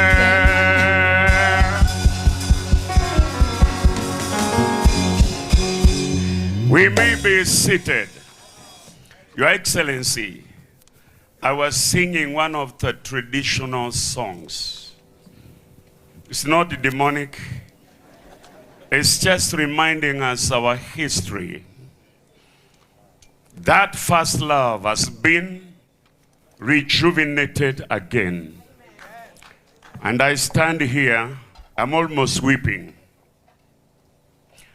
Reverend Wilson Mamboleo is a father, is a grandfather to me.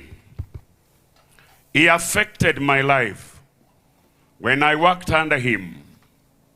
May I seek an indulgence, Your Excellency, to say a few things about this hero. I just want to read Hebrews 13:7. Abaibirania 13:5 na ibere. Inyora abuo vale kubatangana.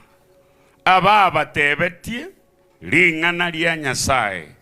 Na indi mulengere limono omoeli obugi mabwabo. Mobe abigi wokwegena kwabo. Remember them that have taught you the word of God. Follow their example.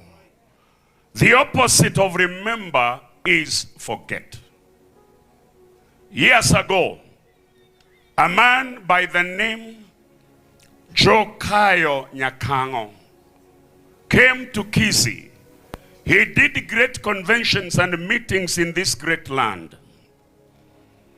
Kisii has raised great men.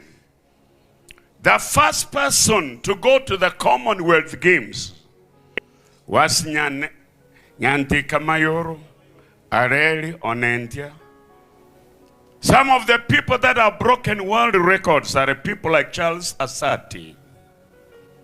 In this great land, we have giants also in the realm of faith. One of them happens to be Jokayo. We never honored him. I preached in his funeral. I wept. I cried. Kayo raised me. He took me from the village. He showed me the world. Reverend Wilson Mamboleo happens to be one of those men that I had today to be here. Let me tell you what has happened. Her Excellency, Rachel Ruto is in Eldoret, meeting with all the pastors in Uasin Gishu. And I said, I'll go home and honor Reverend Wilson Mamboleo. And I want to be with Her Excellency here today. May I say this? Reverend Wilson Mamboleo was born 1934. Burangi, in northwest Mugirango. The parents were Mugwasi. The mother was Paulina Nyanchoka. Wilson Mamboleo has one brother deceased. A sister who is alive today. Reverend Wilson Mamboleo attended Nyamusi Primary School, Kebabe Primary School, Silonga. He did his CEE 1957 at Itibo.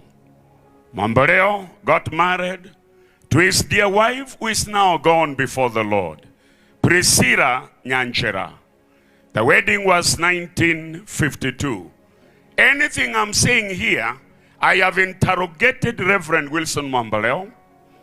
I've used my journalistic skills which I learned in Pan-Africa Christian University, and I also validated through his son, Dr. George Mambaleo. Reverend Wilson Mambaleo has 4 boys, 3 girls, and 3 children are deceased. He has 10 grandchildren. He has 5 great-grandchildren. Mambaleo came to the Lord 1956. That was under the leadership and the preaching of June Deacon, who was the headmistress of Kirili Girls High School here in Kisii. Mambaleo received the Holy Spirit 1959. The work that Wilson Mambaleo has done, he trained as a journalist. He was the first one to train, and he got a diploma from Nairobi University. Among 10 top Africans from many nations, he was one of the top journalists from Nairobi University. That was 1964. Somebody say, wow. He trained as a teacher, Nyang'ori Teacher Training College, currently Nyang'ori Boys High School. That was 1958-59, and his teacher was no other person than Derek Prince. Mambaleo worked as a teacher in Itibo Primary School, 1960. He also taught in Riomego Primary School. Wilson Mambaleo worked as an editor, translating the herald of his coming. He was a strong translator for many years. Sauti Nyikani. He also was an editor with East African Christian Alliance. He was the editor of a magazine called The Christian Monitor in Nairobi. 1966, Reverend Wilson Mambaleo moved on to Nairobi. He did lots of things in Nairobi. I met him 1974 when he was the national director for Every Home Crusade. Mambaleo introduced me to a reading culture. And Your Excellency, I can say without fear and contradiction, in my library, I have over 3,000 books. The first books that Wilson Mambaleo introduced me to were the books of Oswald J. Smith, the People's Church pastor in Toronto, Canada. I went to that church in Ontario, London, and I stood at that pulpit. I spent 1 hour in that church. I cried like a baby because I wanted to pick the grace that was with that man, Oswald J. Smith. One of the books that changed my life, The Country I Love Best, Passion for Souls, the man God uses. I was an evangelist for Kisii County in the South Nyanza, 1974. I used my father's bicycle, Humber, made in England. I remember carrying that bicycle on my back at Esani because the road had been graded, and in the morning there was no rain. But when I came in the evening, there was so much mud. I got home 1 o'clock in the morning. Reverend Mambaleo, you fired my spirit. He worked as the director for Every Home Crusade. He has been a pastor in Thika Baptist Church. He has been one of the senior pastors in the past with Nairobi Pentecostal Valley Road Church in Nairobi. Mambaleo has worked as one of the senior pastors under Redeemed Gospel Church in Huruma under Archbishop Gitonga. I want you to understand today Deliverance Church started in his house in Kariako Flats.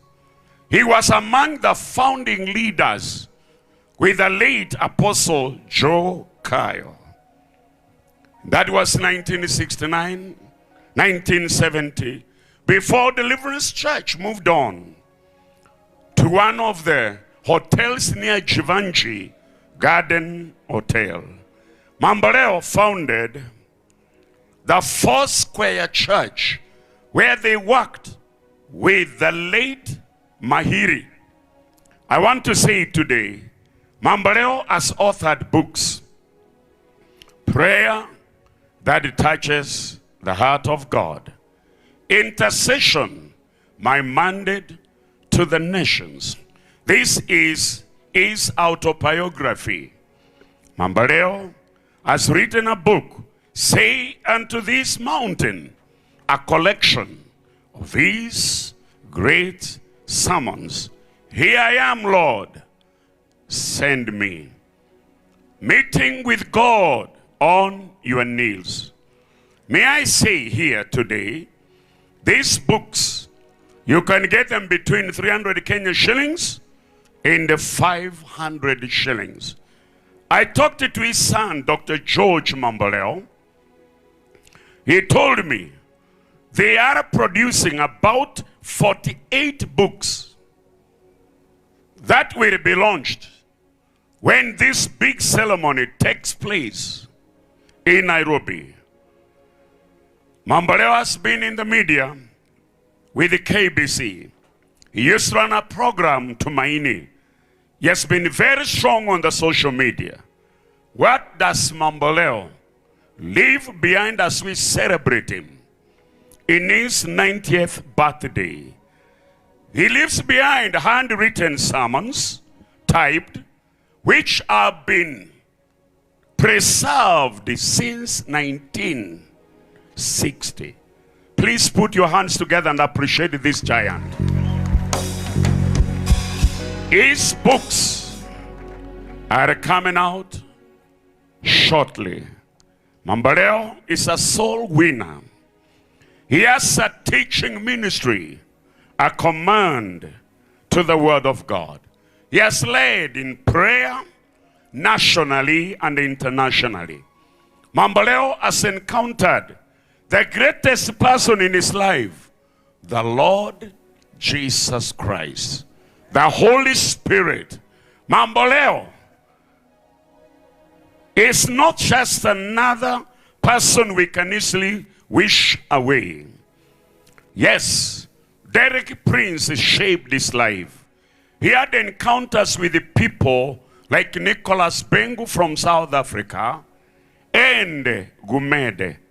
He had a friend from Australia by the name Dr. Wilson. Mambaleo is known to many preachers who are alive today, and others are passed on, like Dr. Jokayo, Mwatha, Charles Muyu, and others. Mambaleo leaves behind a person to carry on his legacy, Dr. George Mambaleo, who has been the continental director with Life Ministry. George has lived in the US. He has led the work of God in Africa. And I want all of us to stand and sing happy birthday to you before I invite Her Excellency. Happy birthday to you. Happy birthday to you. Happy birthday, dear Reverend. Happy birthday to you. Sing it again. Happy birthday to you. Happy birthday to you. Happy birthday, dear Reverend. Happy birthday to you.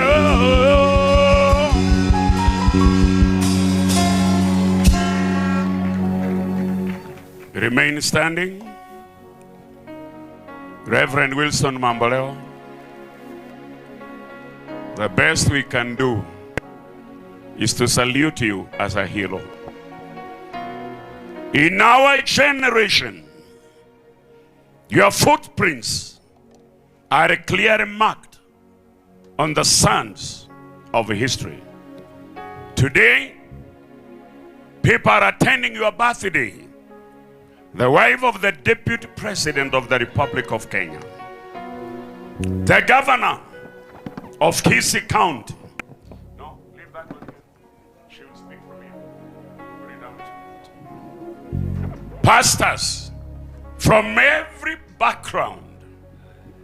And as you stand today, you'll be passing on the baton to the next generation. We are here to receive it. Your time will come when you will pronounce that blessing. Ngoko atolili bageke romo ngino yara andiria. Elindo toliero mwando. Otokwanere visio. Tomenye bunemanga nesameta. Togenda matuka mange. Tomokorere Kristo liwanchete. Yesu Kristo liotali gonchoka. Oyo igoro. Lero no mochikale. My brothers and sisters, do you know there are very few countries in the world where you find the wife of the president a believer? You find the wife of the deputy president a pastor, a preacher? We are a very rare nation. I want you to lift up your hand and say, thank you, Lord, for Kenya. Thank you, Lord, for Kenya. Thank you, Lord, for Kenya. Now, we are not talking about political parties here. You know, one day, I told George Anyona said, I am very powerful. I could even be more powerful than you, George Anyona. And Anyona looked at me and he said, who are you? I said, my constituency is worldwide. It's not restricted to Kitutu Masaba. Anyona shook his hand and looked at me and they said, can we meet more? So today, Pastor Dorcas Regade, you are a jewel. You are a precious jewel in this country. You are an Esther. Serve God in this hour. Ladies and gentlemen, with great honor and respect, put your hands together. Receive our sister, Pastor Dorcas Regade.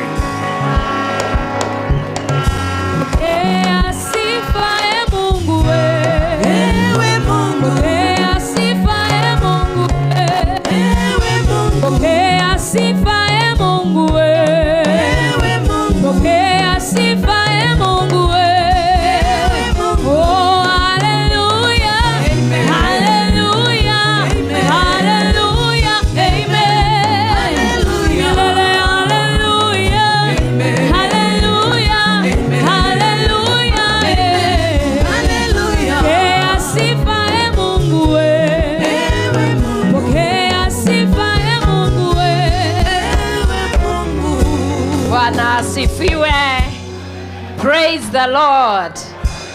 Praise the Lord again. If we can just sing that happy birthday and let our Father cry one more time. I have seen him smart tears. It is not every day. Si kila siku amepata watoto wake wakimuimbia happy birthday. Not every day he is honored the way he has been honored. And when a father cries because he's honored, this land of Abagusi is blessed. Happy birthday to you. Happy birthday to you. Happy birthday, dear father. Happy birthday to you. And before you sit down, can we pray for him now? Let every one of you pray for our Father of faith. Arriba shantara bakantere koyasa tarara mama zaya raraboko shata. Rekezi kararana mama zatere koyasha tarara baba shante. Zukaya rara mama saya rarababo shatarana mama zaya. Oh ramaketi kaya shante boko zikarara baba shatere koyantere baba saya.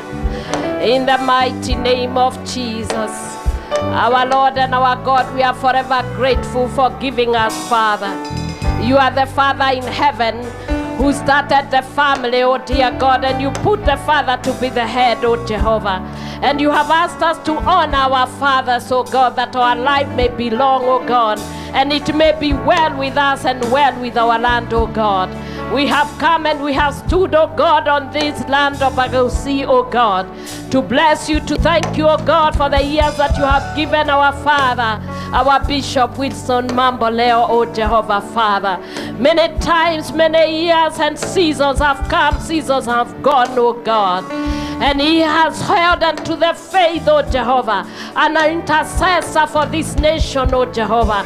And so we stand here to intercede for him also, oh Jehovah Father, to ask for long life, to ask for joy in his life in the name of Jesus, to bless his children, oh God, and generations for the work he has done, oh God.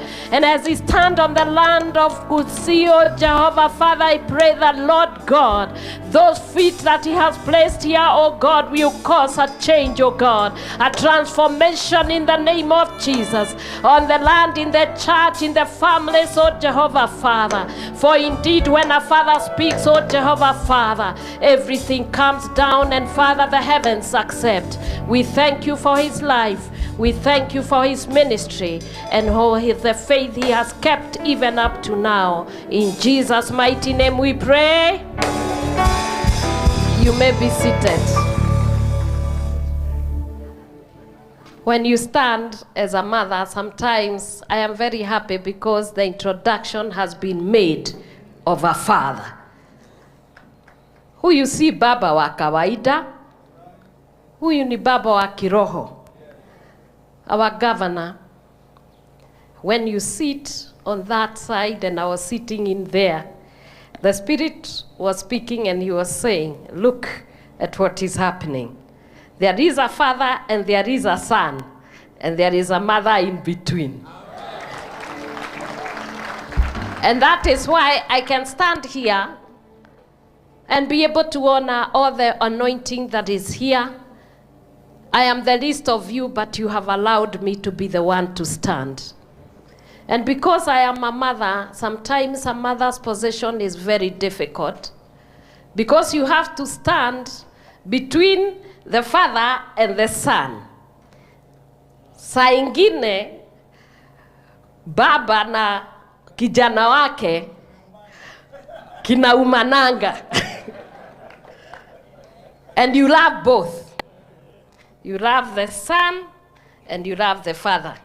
And as you may know, vijana na baba zao saa ingine wanataka kung'ang'ana. Because when the son grows up, he somewhat feels ako na nguvu kama baba yake. Kwa hivyo amesimama hapo, wanaangaliana, na unasema sasa, unasimama hapo unamwambia Bwana, this is your son. Don't fight him, because if you fight, you don't need to fight with a fist. You only need a word and you destroy your son. And therefore, as a mother, I stand and I tell the father, please have mercy. And then I stand to my son and I tell him, I know you are very strong. Na uko na nguvu sana, manguzo unaweza kupiga baba ngumi sana na umwangushe, lakini kumbuka baraka ziko kwa, na usipopata baraka kwa baba, siku moja hata ukiwa na hizo nguvu zote utaumia. And therefore, before I welcome the father, because I will welcome him, let me say some few things. But before I do that, let my son come and honor the father. Welcome. Can you clap for very well for our governor stand because he is also the father of the county. And therefore today we have the county father and we have a spiritual father. There is no greater day than this. Son, speak in honor. Thank you, Mama. Tuketi tafadhali. God is good and all the time.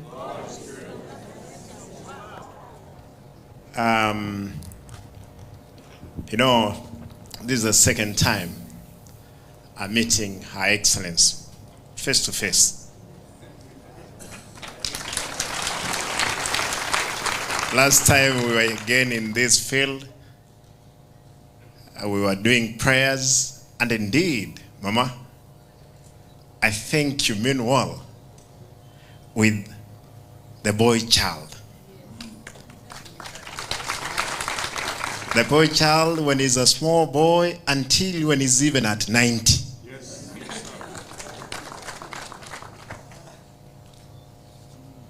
Bishop Mamboleo, I want to take this chance and actually I thought that Pastor Gichana would have, or Bishop Kijana would have not sang that song. I wanted to sing myself. But now that you sang it, you sang it for me. Happy birthday, Baba. And we wish that you can see your 100th birthday. How I wish leo hii, unajua nikiketi hapa naona kwamba mama, kuna roho chafu ambao lazima tuiombe. Na nitaomba kwa sababu kuna watu wa Mungu hapa ambao wako na uwezo mkubwa katika kiroho. Roho chafu ambayo hiko katika Kisii County. Mimi ningeomba kwamba utakapoomba, Baba, utakapoomba uiombee kwamba roho chafu ipate kuondoka. I wish tungekuwa katika mikutano yote ya kisiasa, ya kikanisa, ikuwe vile ilivyo sasa hivi. Kwa sababu tumepewa kazi moja peke yake, kutumikia watu wetu ambao wengi, mama, afadhali wewe ni pastor, umekuwa mama wa pili wa taifa. Kuna watu wengi hapa nje maskini wa uchochole ambao hata chakula hawezi weka kwa meza.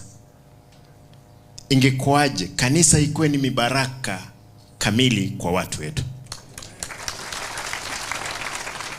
Nimeuliza Bishop, na ni mama amesema pale ndani tukiwa pale, wakati alikuwa mdogo, unajua ni mtu mrefu.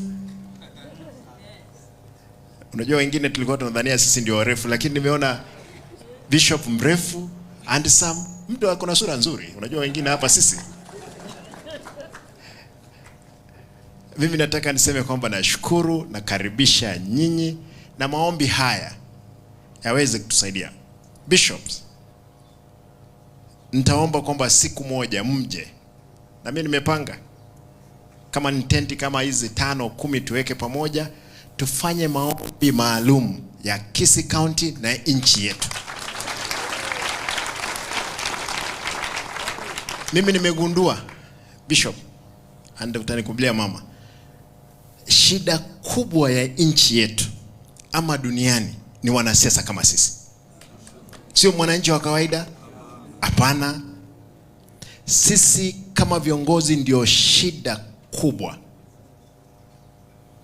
Na naomba tafadhali the clergy ambao mko hapa, mtukumbuke katika mama, unapopiga magoti chini. Bishop ameniambia unapoamka piga magoti chini, omba wakati ukiwa pale. Tafadhali mtakapopiga magoti chini tuombee. Kiswahili inasema kwamba asidi ana sababu. Asidi ni mtu akona roho chafu tu, eti kwa sababu ni bibi ya deputy president anamchukia tu bila sababu. Hiyo tu ndimemfanya kuharibika roho. Eti amefika miaka 90. Anachukia mzee kwa sababu ana lolote, ni kwa sababu amefika miaka 90.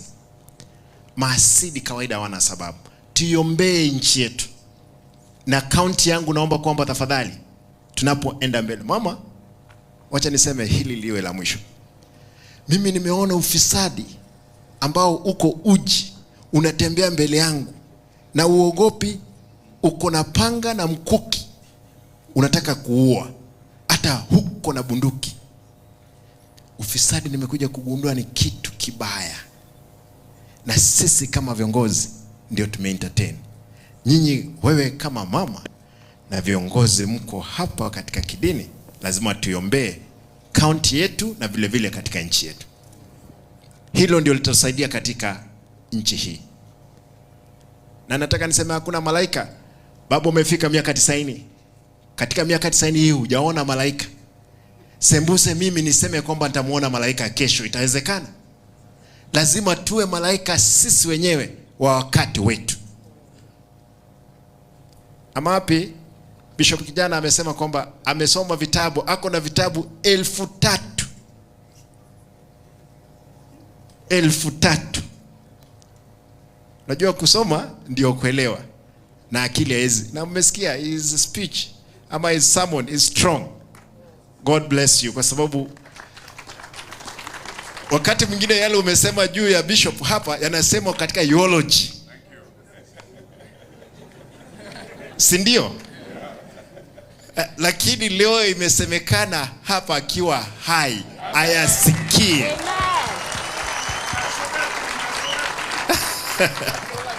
This is it. Let us celebrate when we are alive. Yes. Hiyo ndio maombi yangu tafadhali.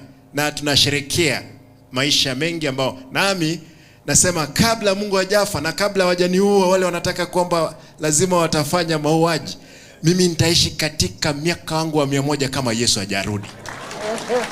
Nami nataka kwamba siku hiyo hiyo baraka ya Mungu inipate. Nashukuru. Wacha tuombe. Tusimame tuombe.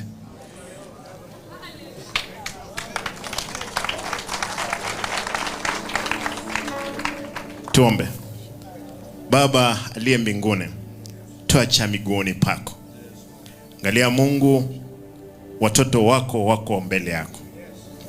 Watoto wako ambaye ametuleta hapa, ambaye ni Bishop Mamboleo, kwa sababu ya kusherehekea kwa miaka nyingi ambayo ameishi. Bwana amefanya haya yafanikishwe kupitia kwa mama wa pili wa taifa. Tunaomba Mungu, wote ambao tuko hapa, tupe imani ambayo tutaweza kuona msalabani. Damu ambayo ulimwaga msalabani Bwana ipate tuokoa. Angalia hata katikati mwetu kuna wale ambao hawajaamini katika mkono wako. Tunaomba Mungu upate kuwaguza, ambao wako na roho chafu ishindwe katika jina la Yesu Kristo. Bwana, tunaachia mikononi mwako.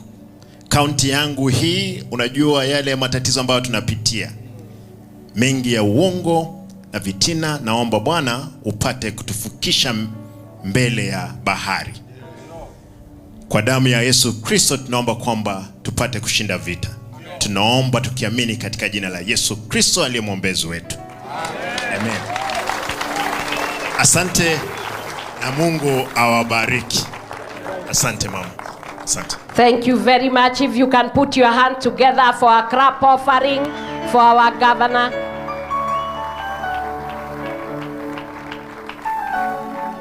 Thank you very much. You may be seated.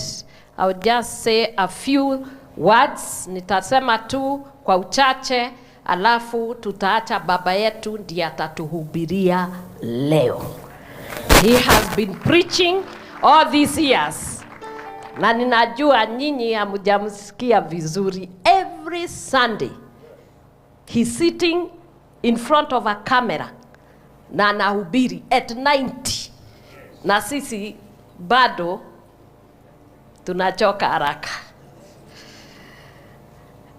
The Bible says in Deuteronomy 5 verse 16, honor your father and your mother, as the Lord your God has commanded you, so that you may live long. Say, live long. And it may go well with you. Say, it may go well with you. In the land the Lord God is going to give you. Many of you, wengi wetu, mko na baba zenu wale wamewazaa, na wengine wako na baba zao wale wamezaliwa kiroho. Mimi baba wa kiroho wangu anaitwa Bishop David Moreithi, na nimekuwa mtoto wake kwa miaka 22.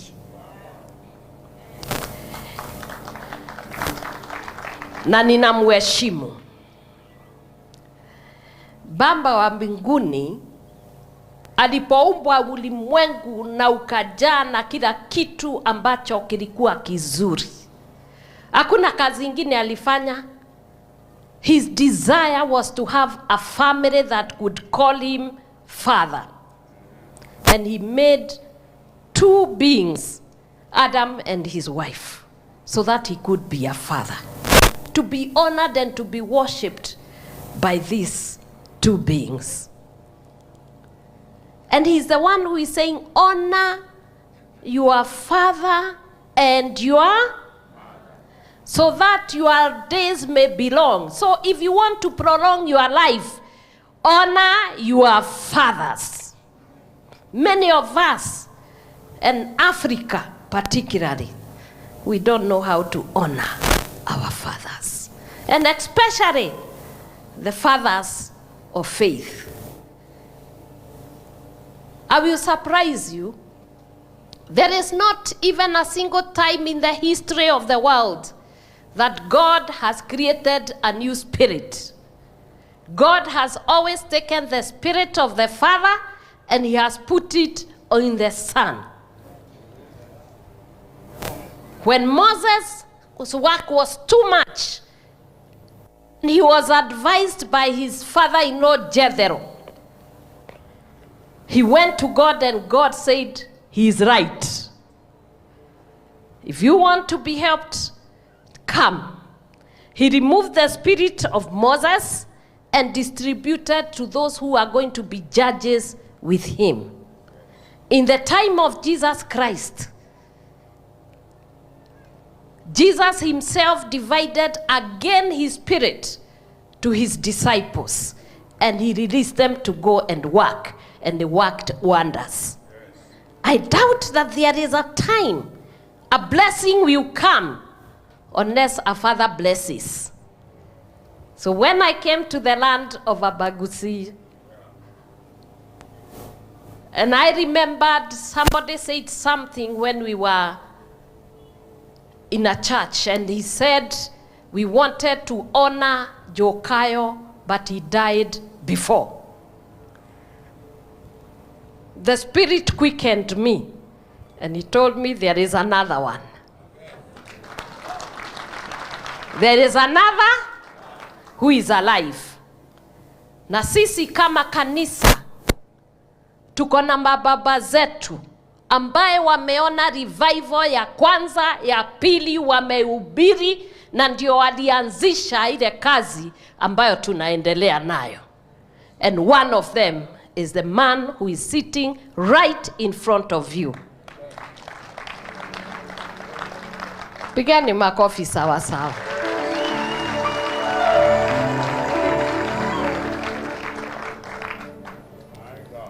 And I was reminded that the Bible says in Genesis 27, verse 18 to 24. I'm just going to speak the Bible about fathers and blessing.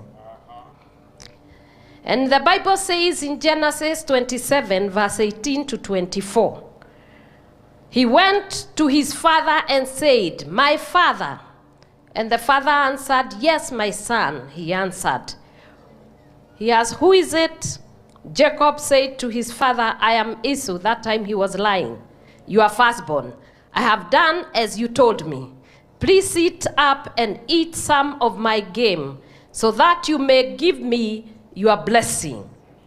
Isaac asked his son, "How did you find it so quickly, my son?" And fathers are very clever. Sometimes you know that you are not telling the truth, but because of the effort you have made, they will still bless you. For the effort that you have made to come here, it doesn't matter what it is that brought you, whether you came to see him, whether you came because you had, or you became because you wanted to come. Surely blessings shall be upon you.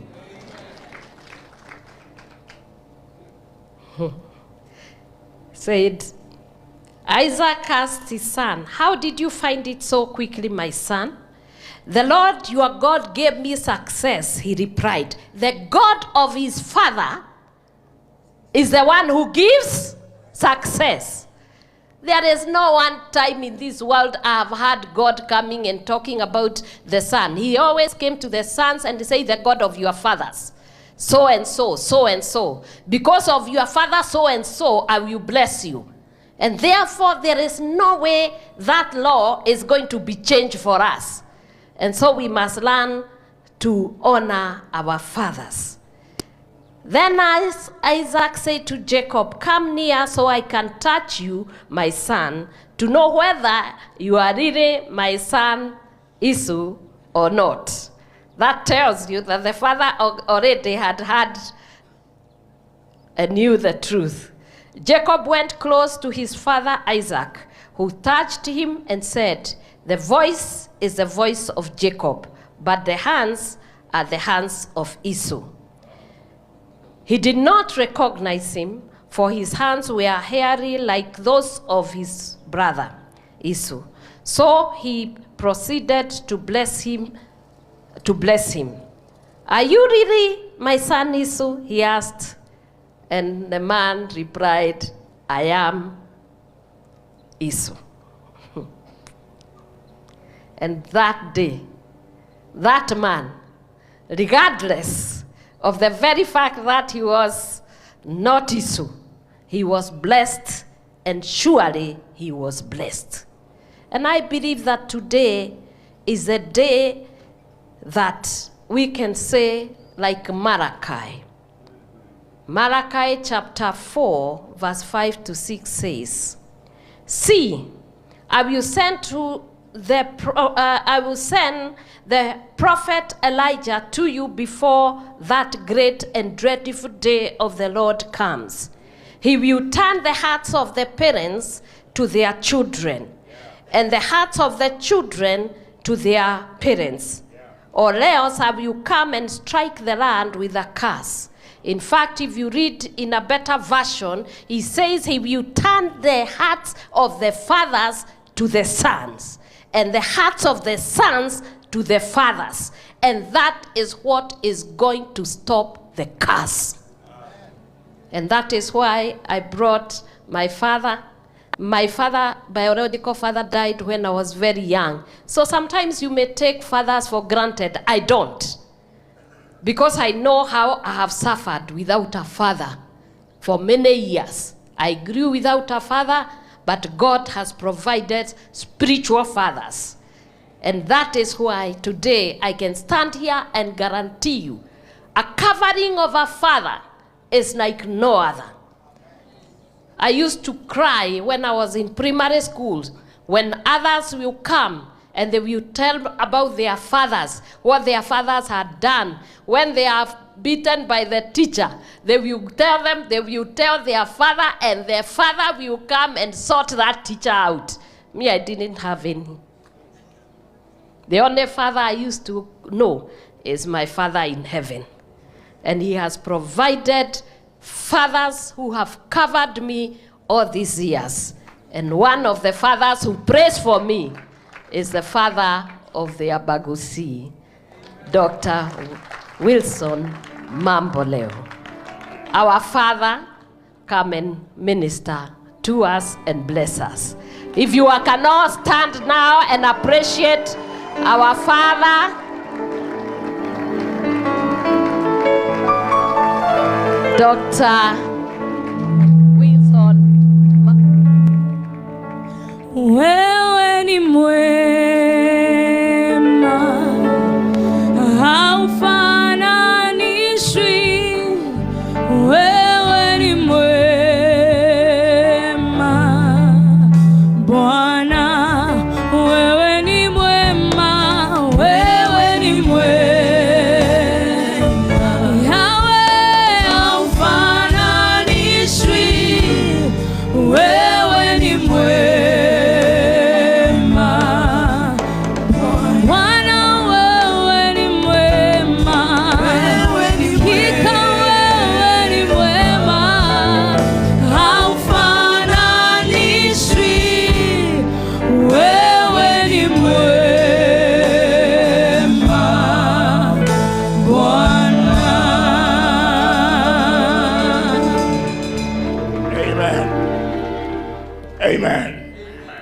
you hearing me clearly? Praise the Lord. Jesus is the same yesterday, today, and forever. Again, Jesus is the same yesterday, today, and forever. Praise God. Hallelujah. He never changes. Take your seat, please. Hallelujah. Our sisters been touched so good. The saints can know how they can touch. One of the things when they are filled with the Holy Spirit, just do a touch and it is okay. Hallelujah. So I want to thank God. I don't have enough language. I say I don't have enough language. My daughter, continue, but in Jesus' name. Hallelujah. We are various kind of beloved brothers and sisters when they are overtaken with the presence. How many of you believe that the presence of God is here? I am one of them. Praise God. And so,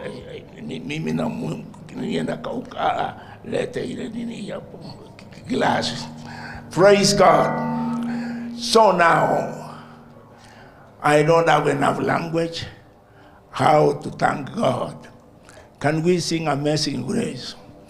Amazing grace, how sweet the sound that saved a wretch like me.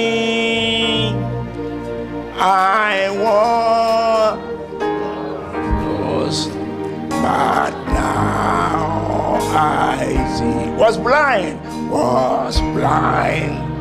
but now I see. Praise God now. Praise God. Praise God. God. Praise God. Hallelujah. Praise God. Praise God. Praise God.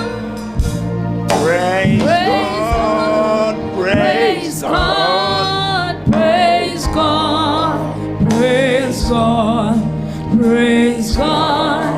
Praise God. Amen. Hallelujah. Through many trials and all that I have come, it is grace that has brought me this far. Praise God.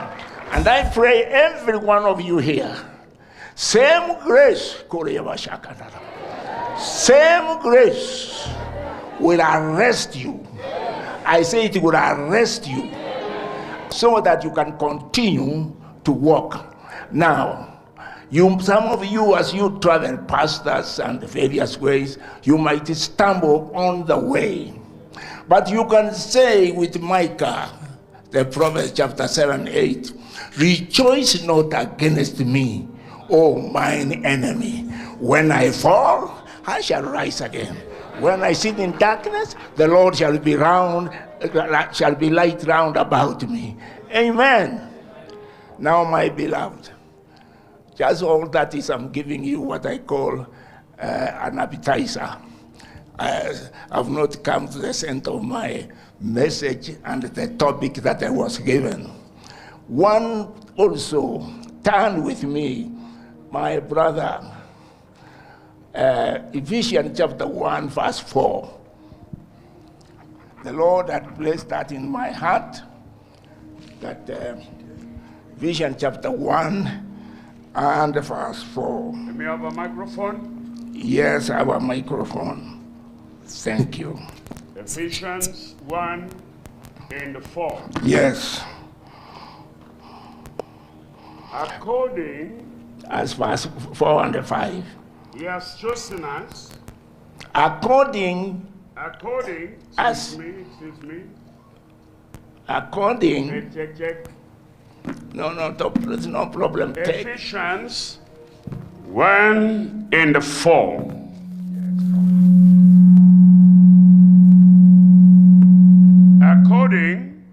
He has chosen us in him before the foundation of the world. According as he has chosen us in him before the foundation of the world, that we should be holy, without blame, before him in love, having predestinated us. According as he has chosen us before the foundation of the world. And then it says that we should be holy and without blame before him in love. So number one, you are in a journey. I am in a journey. And we are going to meet the Savior. We are going to meet our Father in holiness. You are not going to create any other holiness in yourself. That's one. Two, before the foundation of the world. Everyone say before. Before the foundation of the world. My sister, my brother, may I say this? You were not saved yesterday. I was saved 70 or so, 70 years ago. But you were not saved yesterday. Hey, you were saved from eternity past. I repeat, you were saved from eternity past. Before you came to this world, hallelujah, before you could gather as we are all gathering, already Jehovah had already noted you. Did he not tell Jeremiah? Before you were born, before you were created, I knew you in your mother's womb. My brother, my sister, I used to ask about this verse. What does it mean before the foundation of the world? Wow, wow, wow. Now, it is clear here. First of all, you have heard as you read in your Bible, before it says as the world, I mean, before the world was made. That one closer. But before, when nothing was in the world, yes, when nobody in the world, when there was no image of the world beginning, that you were there, this language, I can say with David, this is too high for me. Hallelujah. I cannot hold it. This is all what you are. So don't play with your salvation. Hold it fast. Jesus says, hold that which you have, that no man take away your crown. Yeah. That was, behold, I am coming quickly. That's Revelation 3:15. Hold fast that which you have. That is your salvation. Left or right, don't. But the word I want to bring you and be fully understand, you and me, you were saved. I mean, you were chosen before the foundation of the world. Now, there are many who have not received Christ, and you are not to judge. But Jesus himself, when he prayed, John 17, he said, of those that you gave me, I have lost in any of them except one, that the scriptures might be fulfilled, the son of perdition. Now, you don't make up salvation. You don't create salvation. But salvation is this one. Whosoever will, let him come. Yes. And then when you have believed, it is done. Now, I have told you eternity past. Yeah. Let me bring you to the present. Are you there? Yeah. My son, open John 5:24. John's Gospel, chapter 5, verse number 24. I'm reading from the Authorized King James Version. That's what I learned. Verily, verily, I say to you, yes, He that heareth my word, he who hears my word, believeth on him that sent me, and believeth on him that sent me, that's God the Father, has everlasting life. That's why I brought you here. And shall not come into condemnation. Yes. But is passed from death unto life. Now, if you can see in your grammar, past participle tense. You know your grammar. Yeah. Now, the grammar, yes. In symbol language, we call it the already grammar, the already things that are there. Now, Jesus says, has everlasting life. Has, you have, has. Not tomorrow, not someday, not through various scrutiny. Oh, my brother, my sister, it is right there. Call on Jesus. And when you call him while he is near, and you have believed, and you have repented of your sins, immediately a heavenly ticket is given to you. And you are this way. That's this why Jesus says, hold it, take care. Don't only that ticket can only come only one. And so that's a gospel in a nutshell. All right? Now, I was given a message, and many of you are young. And do you all understand Kiingereza? Kama sivyo, basi tutakuwa na mtafsiri. Huyu ni wachabu, huyu sio mchezo. Praise God. Munafahamu? How many wanataka interpretation? Amen. I used to interpret for Wazungu, for all that. And God gave me that gift. I thank God for it. Now, what I want to share with you, it is a topic that goes with this message. Following a national faith of the fathers. Kufuata imani ya wababa. Following national faith of the father. Kufuata imani ya kitaifa ya wababa. And they handed over to the sons. Ambayo inakabidhiwa vijana. Now, why? Kwa nini? Because as my brother and my sister has already stated. Kwa sababu vile dada yangu na ndugu yangu alivyosema, is that many of us, wengi wetu, our days, siku zetu, are going. Zinakwenda. Peter said the same. Peter said the same. Petro alisema hivyo hivyo. When this tabernacle is gone, wakati nyumba imefika mwisho, he will go to the presence of God. Tutaenda kwa uwepo wa Baba. And so now the fathers. Kwa hivyo baba zetu. And when this happens, na haya yakitukia, we have to pass it on to the sons. Inatubidi tukabidhi kwa vijana na watoto wetu. My beloved, ndugu zangu wapendwa, right now in the year 2024, mwaka 2024, yes, we are in a very precarious, difficult day. Tunaishi nyakati ngumu. As Peter, and I think there should be Paul. Petro na Paulo walivyonena. And he wrote to Timothy. Timotheo aliandikiwa waraka. Chapter 3, I think should be 2 Timothy chapter 3. Waraka wa pili wa Timotheo, he says, sura ya 3. He tells his son, anawaambia wa mwanafunzi wake yule mwanawe, difficult time will come.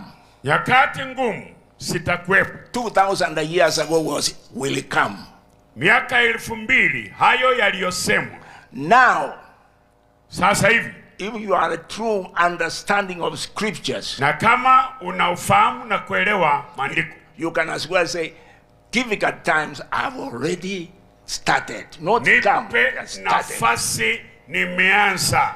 If you see in the days of Noah, iwapo utasama siku za Nuhu, and if you see the time of Sodom and Gomorrah, siku za Sodoma na Gomora, is already here. Hizo siku ziko nasi. So hold fast, shikilia that which you have, lile ulilo nalo, that no man take away your crown. Mtu asije akakunyang'anya. Who is this kunyang'anya? Huyu ambaye anakusudia kukunyang'anya ni nani? It is the devil. Ni shetani. He is a liar. Huyu ni muongo. There is no truth in him. Hana ukweli ndani yake. Let me tell you. Hebu nikueleze. When you are full of faith, wakati umejawa na imani, and an evil person passes near you, na mtu muovu apite karibu nawe, and you happen to know that person, ujue uwe na ufahamu kuhusu huyu mtu or not, ama usimfahamu, and you say in Jesus' name, na utamke kwa jina la Yesu, the enemy will tremble, adui atatetemeka, or he will run away, ama atakimbia, he will have no time, hata kuwa na nafasi nawe. I remember when we were with the late Jokayo, tulipokuwa na mtumishi wa Mungu marehemu Jokayo, that's 1960. Hiyo ni miaka ya 60. After we had preached in the day, tulipokuwa tukishahubiri, now we were going back, tulikuwa tunarudi. My brother seemed to have been drunk with joy. Ndugu yangu Jokayo alikuwa amelewa na furaha. And he said, Wilson, na akasema, Wilson, get me a witch, hebu niletee mchawi, and I will just give him a slap. Tachapa yeye kofi. I said, my brother, it's all right if you find him. Kamwambia ni sawa kama utampata. Why? Kwa nini? He was full of boldness. Alikuwa na ujasiri. And hear me now. Na nisikilize.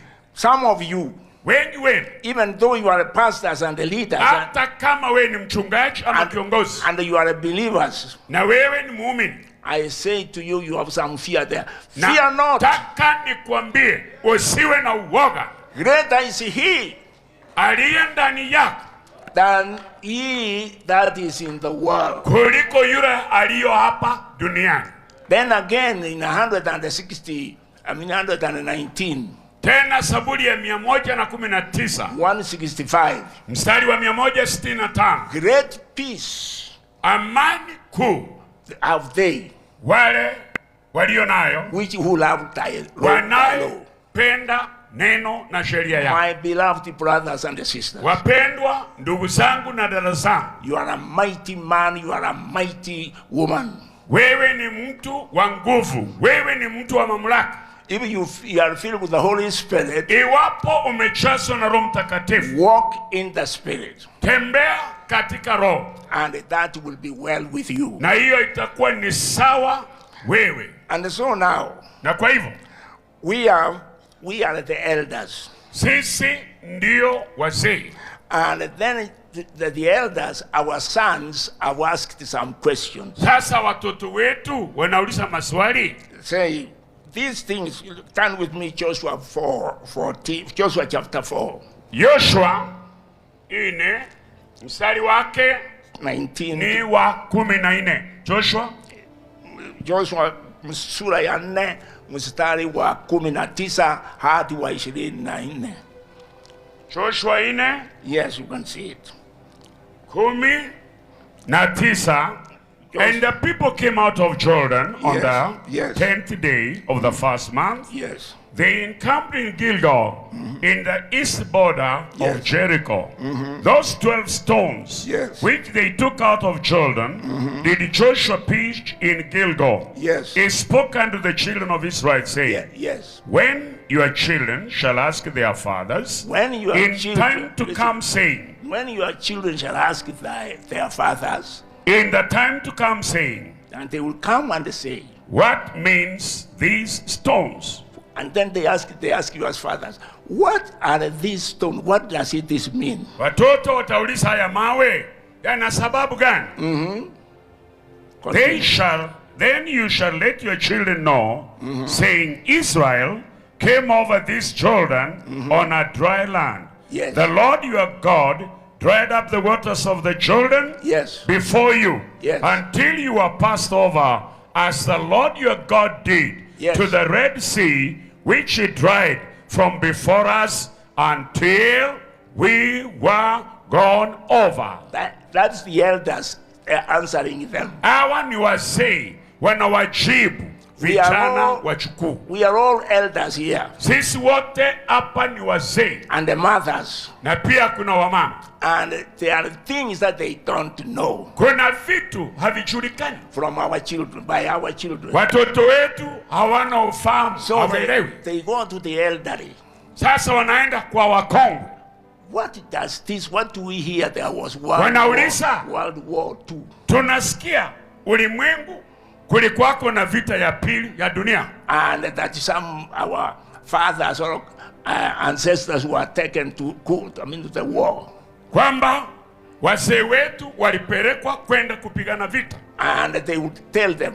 Na watawaambia. It was that man, the colonialist. Ilikuwa ni mkoloni aliyowateka nyara akawapeleka vitani. He was arresting young men. Alikuwa anawateka vijana nyara. I saw it myself. Mimi niliyashuhudia hayo. My father was taken to war. Baba yangu alitekwa nyara kwenda kupigana. But he was very cunning. Yeye alikuwa ni mtu ambaye alikuwa mchanja. When they were putting in a line, attention.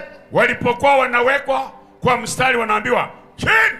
And then when they say about time, wakiambiwa about time, my father, everybody was walking this way. My father was doing that side. Sasa saidi wanaambiwa angalia mbele, yeye anapiga about time, anaangalia nyuma. So every time again, then of course the askari or the trainer can say, why don't you follow?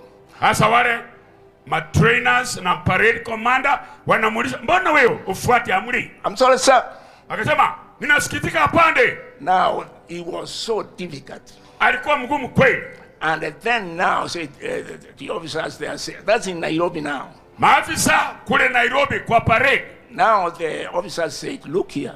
Wakamwambia wewe tazama. This man does not understand. Huyu mtu ana ufahamu aelewe na kama amechanganyikiwa. I think we shall give him a quick training in driving a lorry. Tumpe tu kazi awe driver ya gari. Then when my father was in having a steering now. Alipokuwa ameshikilia steering ya ile gari ya vita. And he was remembering that my mother. Alikumbuka mama yangu. And he himself was the only son. Yeye ndiye alikuwa kijana wa pekee. So shall I really go to then he drives that anaformosha hiyo gari anaipeleka hiyo gari anaigongesha, alikuwa anataka atoroke. And so what happened? Ni nini ilifanyika? He could then mwanga wale waliokuwa huko. Alikuwa na wamwaga wale maaskari, alikuwa na wabeba. So finally hatimaye this man is not trainable. Aya mtu sasa afundishiki, ni kurutu mbaya. So sasa Mr. Mogwasi. Maafisa wakamwambia wewe kijana muwasi. Afande. Then he says now here all your utensils go up in peace. Chukua mzigo yako na bakuli zako nenda kwenu kwa mama yako. Yes. So now one morning, one night, usiku moja I saw my father after 2 or 3 years I think. No. 1 year I think so. Nilimwona baba yangu baada ya mwaka moja.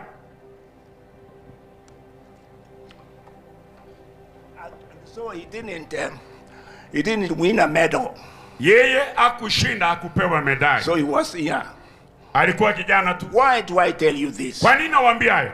Because these things you were not there, you didn't see them. Hivi vitu ninyi hamkuepo, hamutavifahamu. And so we used to have this. Tulikuwa na hayo matukio. And then sasa hapo we find here tunakuta the aim that now when we come to the church, tunapoingia kanisani, my beloved, wapendwa, many of our children, watoto wengi wetu, they are not following the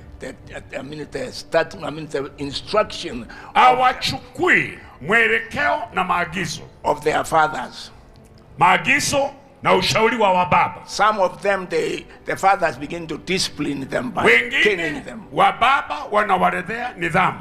But then the kind of training is not that which is they should follow. Mafunzo sasa sio yale wanaweza wakayafuatilia. They should do it when they understand it.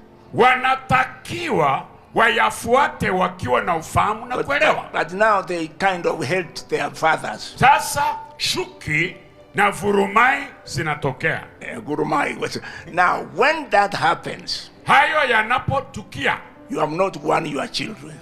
Wewe uchawashinda na uchafanikiwa kuwalea watoto wako. Early training will serve a purpose. Mafundisho ya mapema yatakuwa na sababu ya kimsingi. And not with caning, sio kwa kuchapa while the one is young, wakiwa wadogo. But when he's coming up, anapoinuka, anapoanza kukua, you can turn to a caning.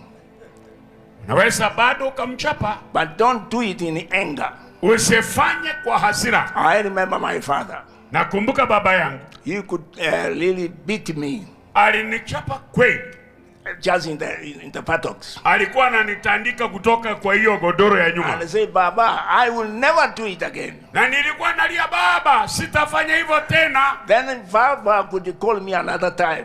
Ananiita wakati mwingine. Mambo leo. Mambo leo.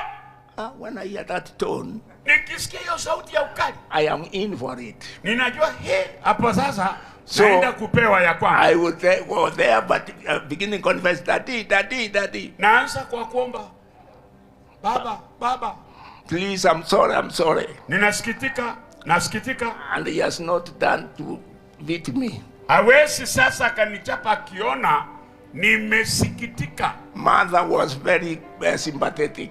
Mama alikuwa na huruma kweli. Sema don't. Anasema, baba, usichape mtoto. Yes. Ndio. Now why I'm saying this? Kwa nini nasema haya? We are really confronted with a terrible challenge. Sisi tuna majukumu na machanga ya pekee tunayokabiliana nayo. We have to train our children. Inatubidi tuwalee na kuwakuza watoto wetu. And in the word of God, na katika neno la Mungu, I want you to understand. Nataka ufahamu. The Bible tells us again. Biblia inatuhimiza. If you don't mind, turn to Deuteronomy 32 and verse 7 and 8. Kumbukumbu la Torati 32. Yes. Mstari wake? Yes. Ni wa 7. Ask your father. Na 8. And he will tell you.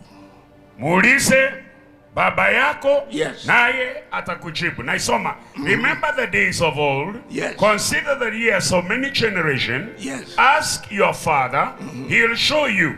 Thy elders, they'll tell you. When the Most High divided the nations, yes, into their inheritance, when he separated the sons of Adam, yes, he set the bounds of men, yes, according to the number of the children of Israel. Amen. Now, you are being taught the word.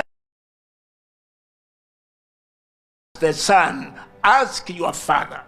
Nayo yaleta kwako, wewe kama mwana, muulize baba yako. And the father will tell you. Na baba atakueleza. But the father who is not very keen to know things that happen. Baba asiye mwangalifu na mkakamavu. He does not know. Hajui. But who that the one who knew? Lakini yule anayefahamu. They tell you. Atakueleza. Now, there are certain words from my own people of Kisii. Kuna maneno yanayotokana na Abagusi, which I was told. Niliyoambiwa. 2 points here. Mambo mawili. One time a father. Siku moja baba had 2 sons. Alikuwa na watoto wawili. So he told the 2, well, out of the 2 says, he told the other one, you go that far. Akamwita mmoja akamwambia, nenda umbali ule. And bring me tobacco. Uniletee tobacco ikiranga.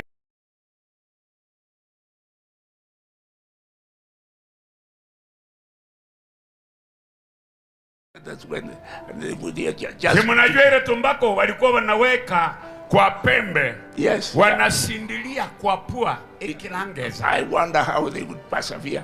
But anyway, ilikuwa kali. The word I want to bring to you is, neno nitakalo kuletea wewe. So that son said, no baba, that is too far. Yule kijana akasema hapo siwezi kwenda, hapo baba ni mbali. Then the second said, daddy nitaenda. Mwingine akasema mimi nitakimbia. Then the father, they found out that he had kept in his pouch. Yule baba akagundua katika kile kipochi chake Esaro alikuwa ameweka kitu. Yes, there was meat. Kulikuwa na kanyama. Dried meat. Nyama imekaushwa. So he gave to the son who said, I will go. Yule aliyekuwa tayari kwenda kutafuta ile tobacco alipewa nyama iliyokauka. Now you let the one of the second say, that is also pleasing me. How did I not send you? Na yule mwingine aliyekataa umu mwenu akasema, baba, si hata na mimi nipate sehemu yangu? Why? Kwa nini? Because he didn't obey. Hakutaka kutii. I came to be surprised. Nimekuja kushangaa. In the parables of the Lord in the New Testament, katika masungumzo ya Yesu Kristo Agano Jipya, that same thing was to do with the two sons. Na pia kulikuwako na wana wawili. If you look to the New Testament now, ukiangalia Agano Jipya, we have no time, but it is there. Hatuna muda lakini utakisomea. Now you say, akasema, can we say that our forefathers knew many things even if they had not read the Bible? Tunaweza tukasema mababu zetu na baba zetu walichua mambo mengi licha ya kutosoma vile tulivyo. Biblia. Licha ya kutosoma Biblia. Vile tulivyo. Soma Biblia, mchue vile tulivyo. Because they didn't have Bibles. Hawakuwa na Biblia. But their conscience, katika hisia zao na nafsi zao, was in them. Kulikuwako ndani yao. There is no time to answer this hardest question. Sasa yale maswali magumu hawakuwa na majibu.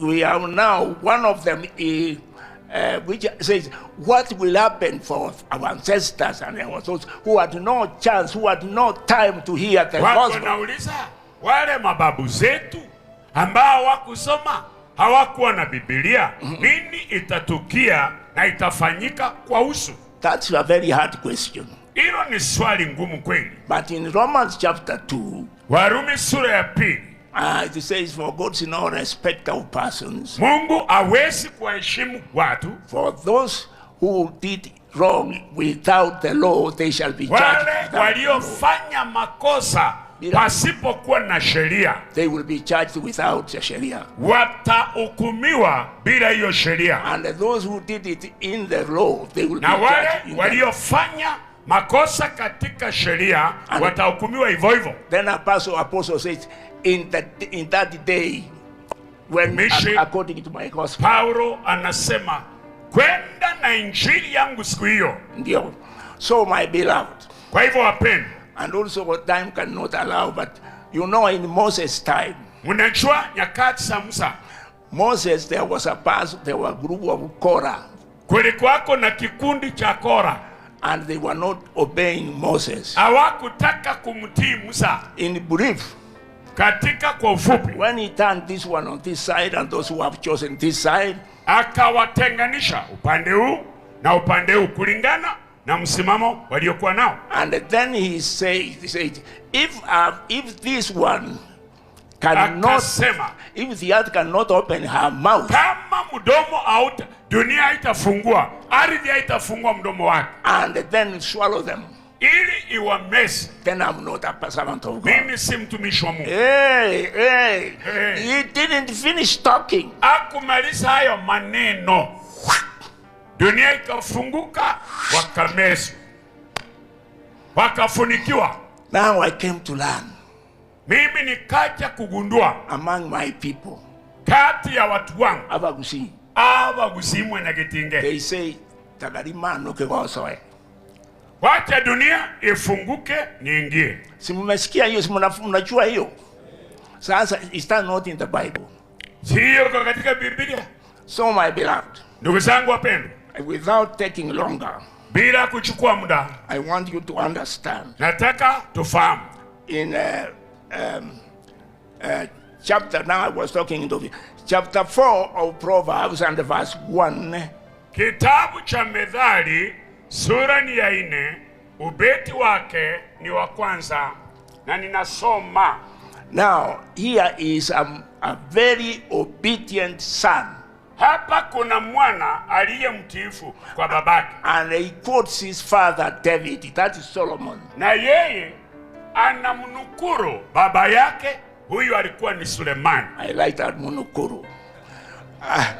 And now, if you have found it, my son. Here, ye children, the instruction of a father. Attend to know understanding. It is too long, but I persevere with him. Read it.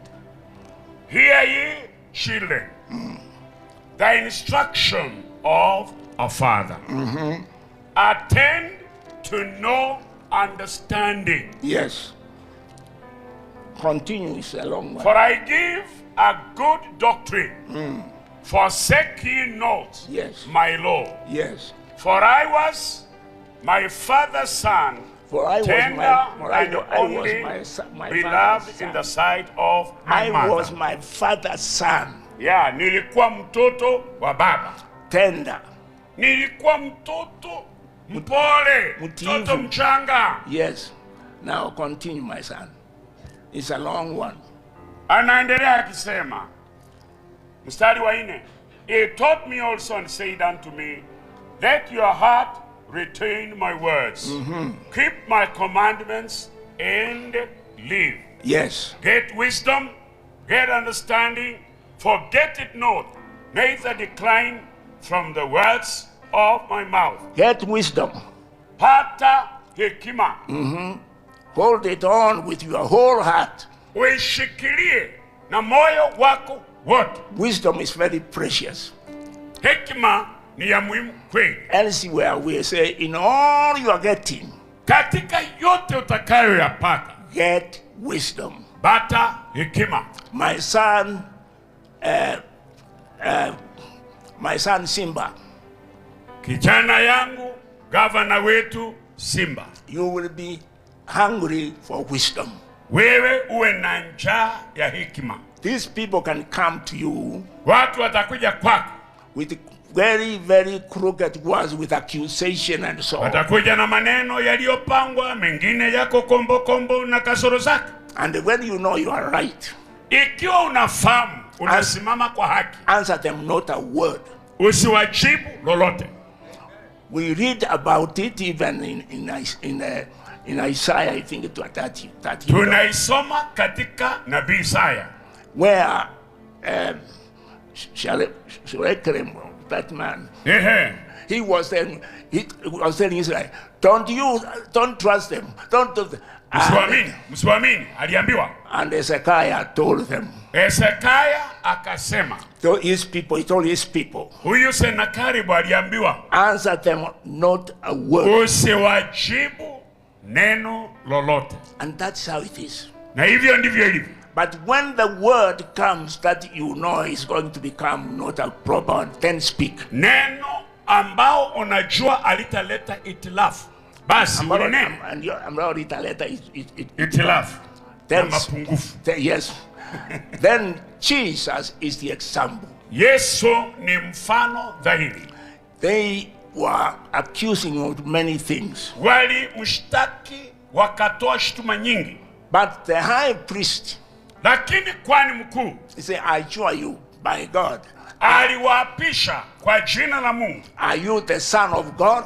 Wewe je, ni mwana wa Mungu? Then Jesus answered, Yesu akasema, you have said. Umesema. In other words, yes. Ndio.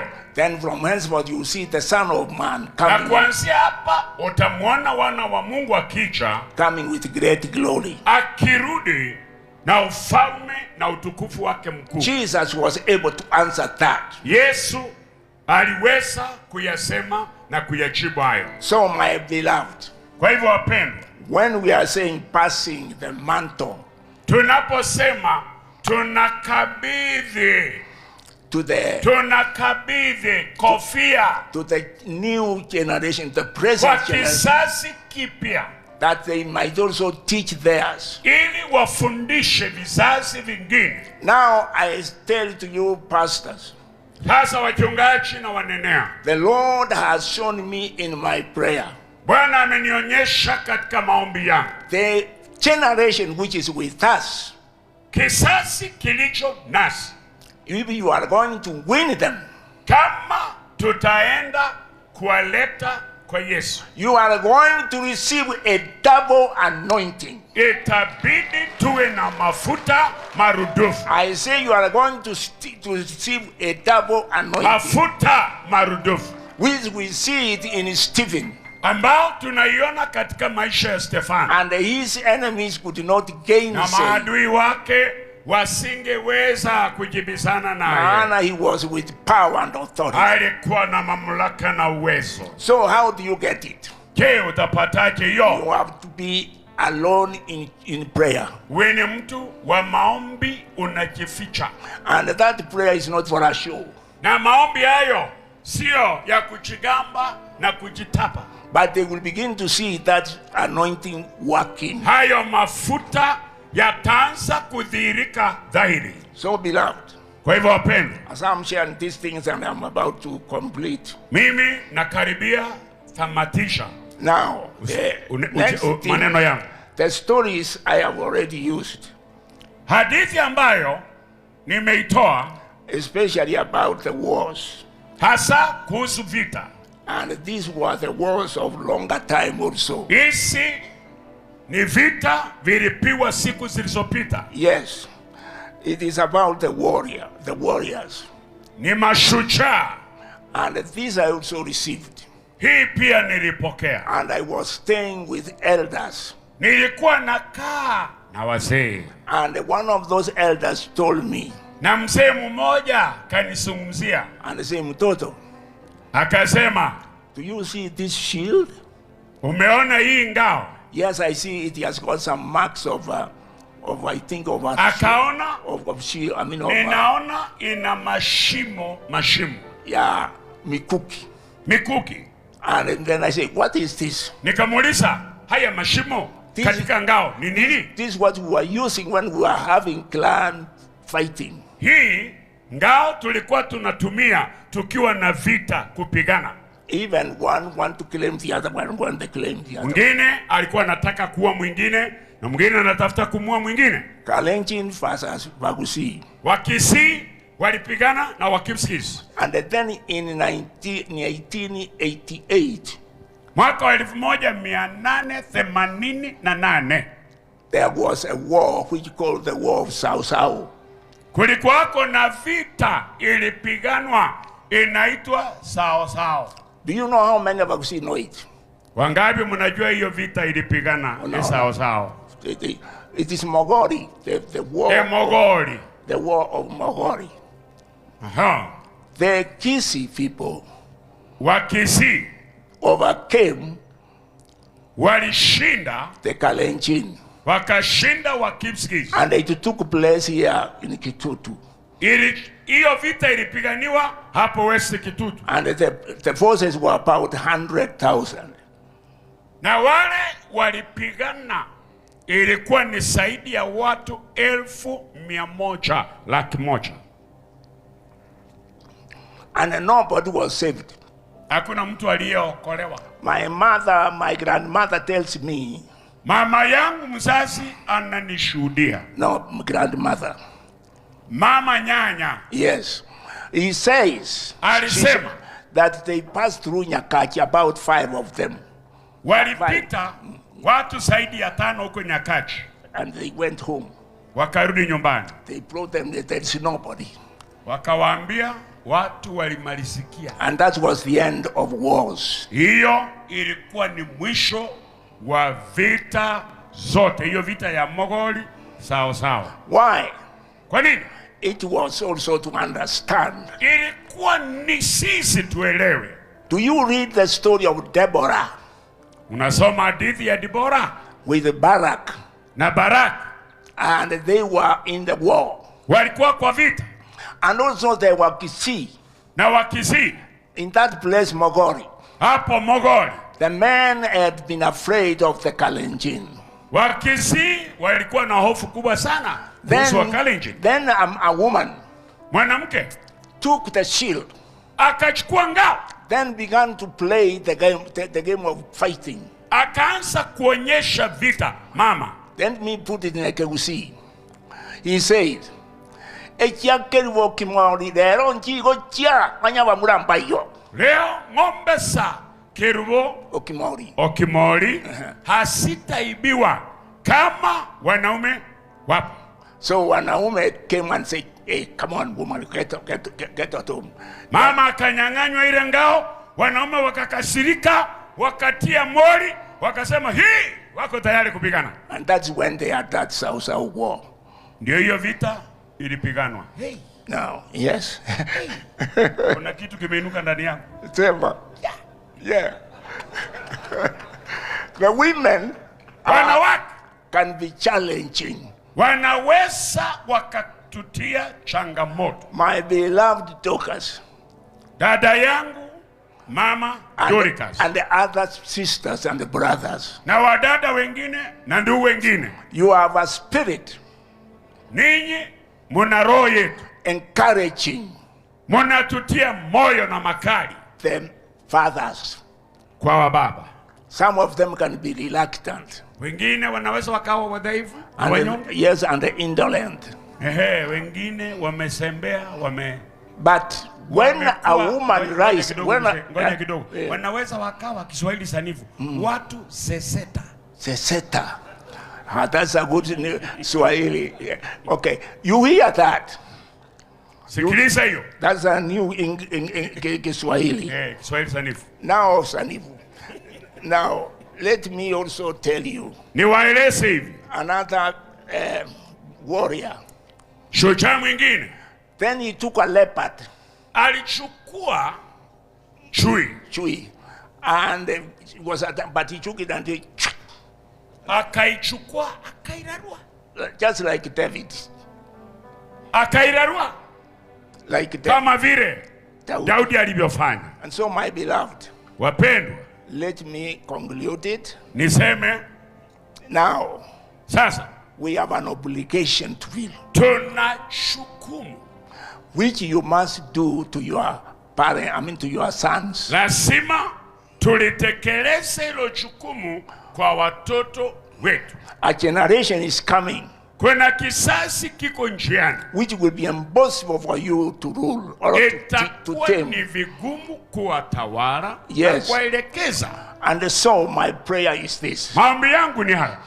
I want to leave a mark. Nataka nitamatishe, niache hii hisia. And that mark is to constantly, vigorously pray for your sons and daughters in a secret places. Kwa mara fanya maombi ya siri bila kukoma, ombea watoto wako. And don't condemn them. Na usiwashtumu na kuwalaumu. Some of them are now smoking Arati and all. Wengine wanakula madawa ya mihadarati, wanakunywa pombe, wameharibika, wametofika. And don't be sorry, he can be the son of a pastor. Anaweza kawa ni mwana wa pastor amenaswa na hayo madawa. Na unashindwa when you try say that unajaribu anakukecheli. So it has good Kiswahili. Anakuchecheli, anakudharau, anakudhiaki. Yes. So my beloved. Kwa hivyo wapendwa, there is work for you to do. Kuna kazi kuitekeleza. Some of us will go. Wengi tutaenda. But we shall live by the grace of God together with those other fellow brothers who have gone a legacy. Pamoja na wale wametutangulia, tunaacha kumbukumbu na wasia. Yes. That's what you can do. Ndio unaweza ukafanya. I was surprised sometimes back. Nilishangaa sana siku zilizopita. One of the pastors. Mchungaji mmoja. I didn't understand what he meant, but I came to understand. Sikuelewa yale aliyokuwa anasema, nilikuja kuelewa baadaye. He took my hand. Akachukua mkono wangu. To put it on my head. Akaweka kwa mkono. No, he took his hand. Akachukua mkono wake. Then akaweka. Akasema what is?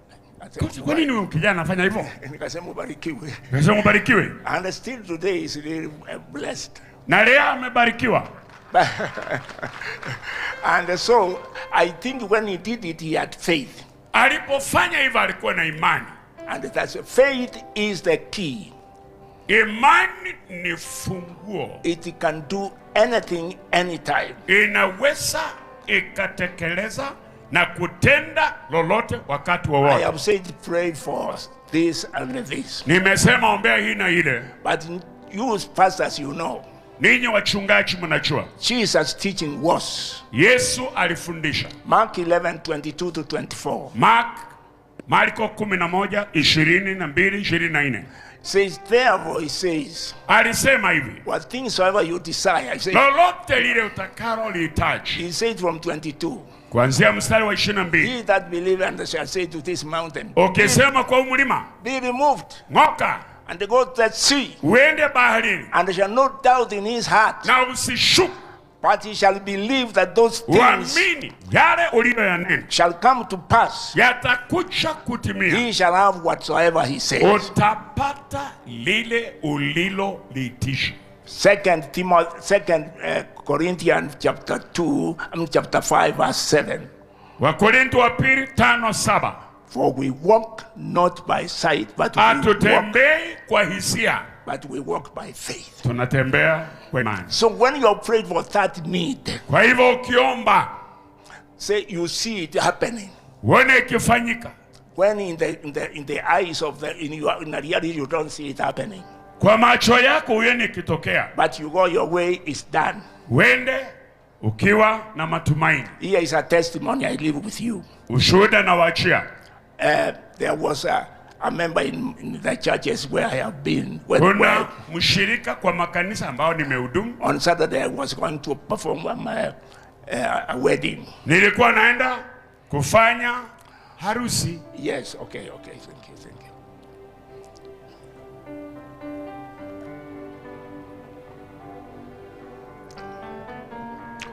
I was going to perform a wedding. Nilikuwa naenda kufanya harusi. And a phone came from my members. Simu ikatoka kwa muumini mmoja. Pastor, mchungaji, our daughter has died. Binti wetu amekufa. Say, died? Kauliza amefariki? I didn't question. Sikuuliza. I pulled my car from the to the side of the road. Nikaondoa gari, nikaweka kando ya barabara. And then I told him, nikamwambia, bow your head wherever you are. We are going to pray. Mara popote ulipo inamisha kichwa. We are going to pray. Tutaomba for the life to return to maisha yarudi. To come to your daughter. Maisha irudi kwa huyo binti. And now I prayed. Nikaomba. And when I prayed, nilipoomba, I told that brother, kamwambia yule ndugu, receive your daughter. Pokea binti wako. So I went on my way. Nikaendelea. And I was believing that it is done. Niliamini imefanyika. One day went by. Siku moja ikapita. No report. Hakuna report. A week went by. Wiki ikaenda. No report. Hakuna report. But still I was believing. Bado nilikuwa naamini. The second week. Wiki ya pili. In my office. Kwa ofisi yangu. The father. Baba. And that daughter of standard 4. Na yule binti aliyekuwa darasa la 4. Hallelujah. Hallelujah. He told me, do you see this beautiful daughter here? Akaniuliza, je, wamuona huyo binti? Yes. What about it? Kamuuliza kuna nini? This is the one you prayed for. Huyo ndio yule msichana alikuwa amefariki. And she came to life same day. Alirudi. Same day. Akafufuka. Siku ile ile uliomba. And all these 2 weeks you have not told me. Naya machuma mawili yamepita hujaniletea taarifa. And the mother says, baba akasema in Kiswahili, tulitatanika. Tulichanganyikiwa. Watu tantaniwa. Yes. And so what happened? We were afraid how we can tell you. Tuliogopa vile tutakavyo kutarifu. Nikamwambia, no my brother, you should have believed it is done. Ndugu, ungeamini tu imefanyika, ulete taarifa. 2 weeks. Wiki mbili. Being convinced it is done. Imefanyika, imekuchukua majuma mawili. And today that daughter by now must go through university. Huyo binti amepitia chuo kikuu. Praise God. Hallelujah. So my beloved, wapendwa, I don't want to take more. Sitaki kuchukua muda. I want to pray. Nataka nikuombee. The Spirit of God is speaking to me. Roho wa Mungu ananinenea. Of you of the pastors. Wengi wenu wachungaji. Whose age is from 50 and below. Miaka yenu ni 50 kurudi chini. Miaka 50 kurudi chini. Stand up. Simama. 50 and below. Miaka yako ni 50 kurudi chini. And those one from 50 to 60. Wale munaelekea miaka 50, 60. I'm going to pray for you. Tawaombea nanyi. So now at this time. Wakati. Can you see my brother as many of these servants are young? Hawa wengi ni vijana wamechangamka, ni vijana barubaru, wako tayari kwenda kwa vita. Amen. Now I want to pray with you. Nataka niwaombe. Believing it together with me. Tuamini. Raise up your right hand. Inua mkono wako. And those who are seated also. Na wale mumeketi. Join me, but I'm going to pray for them. Pia nami nawaombea. Do you believe God is going to answer even your problems you have? Shida ulizo nazo unaamini Mungu atajibu? Do you believe that your sons will turn and become sober and become sober? Wawe ni watu walio na nidhamu. And they go to school without any problem. Waende shule bila tatizo. Away from wrong friends. Kutoka marafiki waovu. Do you have a problem with the church wrangling in yourself? Una shida na vita na marumbano kwa kanisa lako? Are there people who are backbiting you? Kuna watu wanakudhiaki, wanakudharau, wanakukejeli. And you don't have an answer? Na wewe unajibu? Raise up your hands. Inua mkono. Heavenly Father. Baba yetu wa in the name of Jesus. Katika jina la Yesu. That name which is above every name. Lililo juu ya majina yote. That name which has proven itself for over 2,000 years ago. Hilo jina ambao limethibitika zaidi ya miaka 2000. I bring these servants of thine. Na waleta watumishi wa Mungu. In the name of Jesus Christ. Kwa jina la Yesu. Of Nazareth. Wa Nazareth. Master. Baba. Go to their problem. Ingia katika shida zao. Father. Baba. In Jesus' name. Kwa jina la Yesu. I send you there. Na kutuma. Send you there. Na kutuma. If there is any problem now. Kama kuna shida. In the name of Jesus. Kwa jina la Yesu. Come out. Ondoka. Get free. Ondoka wekwa huru. Completely. Wekwa huru kabisa. Give God the glory. Patie Mungu utukufu. By faith. Kwa imani. It is done. Imefanyika. In Jesus' name. Kwa jina la Yesu. Amen. Amen. Now, from 50 miaka 50 kuendelea. 51 kuendelea. 51 kusonga mbele. Simama. Simama. Up to you have come to my age, no problem. Hata kama umefika umri wake. You are 80s, you are 80s, 70s. Now, 60, 70. I'm going to pray. Naenda kuomba. Raise up your right hand. Na mkono wako. Right hand means getting in touch with God. Unakutana na Mungu. Believe together with me. Amini pamoja nami. Heavenly Father. Baba. These men and women who are standing wanaume na wanawake waliosimama are going to give a living examples napenda kupeana ushuhuda ulio hai in their calling and ministry. Katika wito wao. In Jesus' name. Katika jina la Yesu. Right now. Sasa hivi. I pray for their families. Naombea familia zao. I pray there will be harmony. Naombea kuweko na umoja in their homes. Katika familia. In Jesus' name. Katika jina la Yesu. I am praying nawaombea that they will give living examples. Waishi both at home. Katika familia. And in the community. Katika jamii. In Jesus and the mighty name it is done. Kwa jina la Yesu imetendeka. Amen. Amen. Amen. Now, conclusion. Sasa nikimaliza. You may be seated. Conclusion. Naomba tuketi. Your children. Watoto wenu. Those who are obeying the parents wanaotii Biblia and are showing good examples, na wanaonyesha mifano dhahiri, they are not your children only. si watoto wako tu, They belong to the community. wanaishia jamii. Hallelujah. Hallelujah. So, but not incorrigibles, not incorrigibles. No. Hapana. But those who are obedient. Wale ambao ni watiifu, sio mikora na magaidi, machambazi na machangili.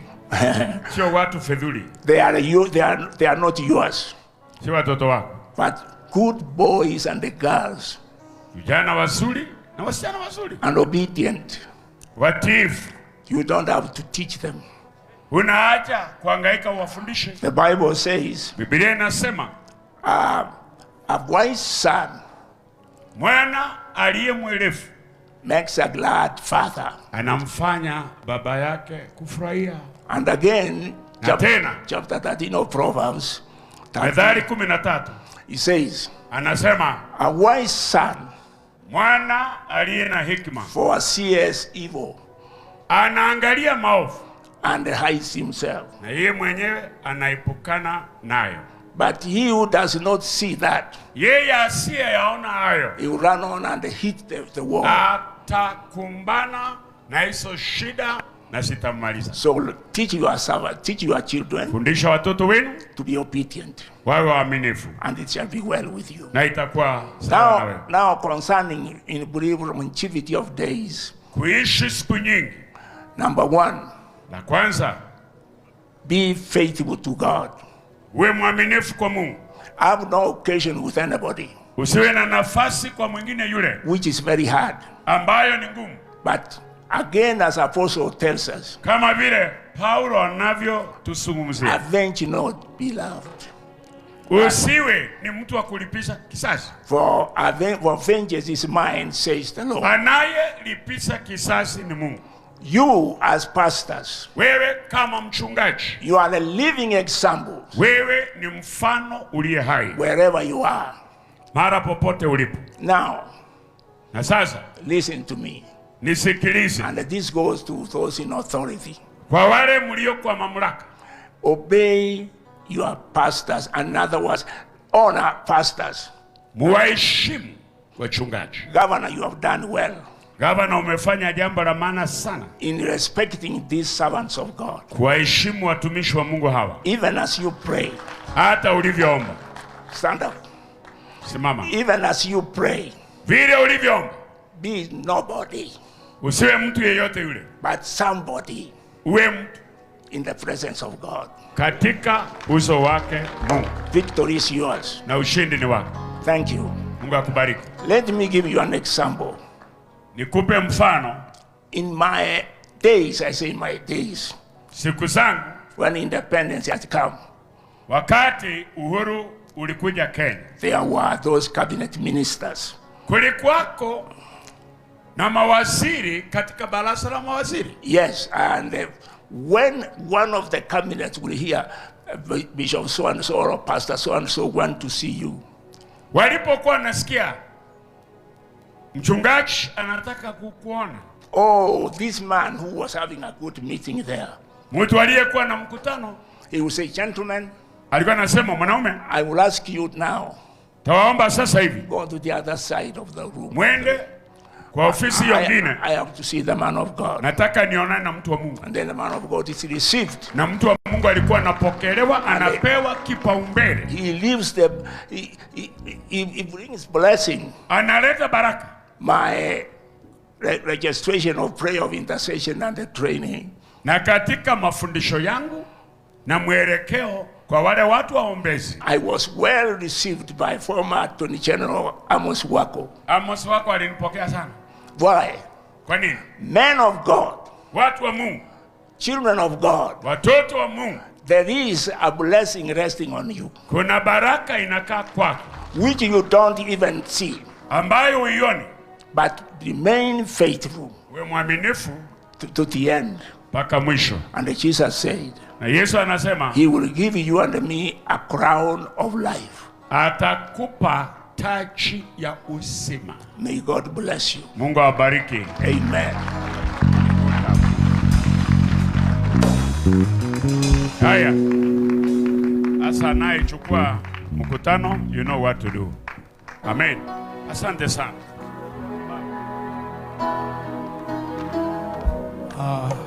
Let's celebrate our fathers. Is going to sit one more time. 1 2 1 2. Asante sana baba kwa wosia tumezipokea na Mungu akubariki. We may resume our seats as our father is sitting. Tumebarikiwa. Sasa tumefika karibu na upeo wa sherehe hii, lakini kabla nimwalika atakaye tusaidia kumtunuku heshima baba yetu, ningeomba hapa hizi sauti nzuri situpatie wimbo mmoja tu hivi, alafu tuweze kuendelea. Watakapomaliza huo wimbo, nataka nimkaribishe Apostle Moruabe, atatusaidia kupokea sadaka.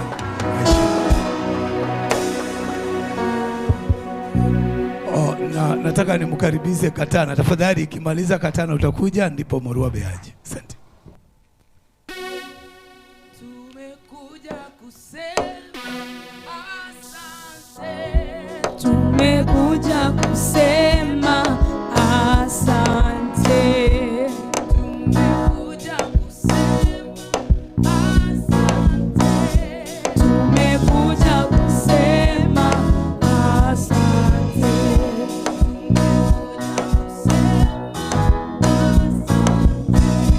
Tumekuja kusema asante.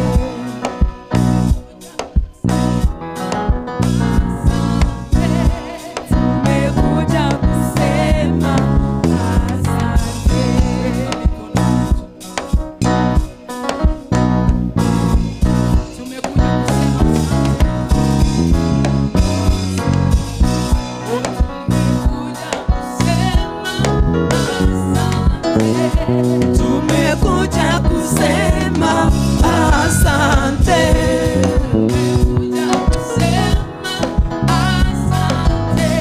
Tumekuja kusema asante.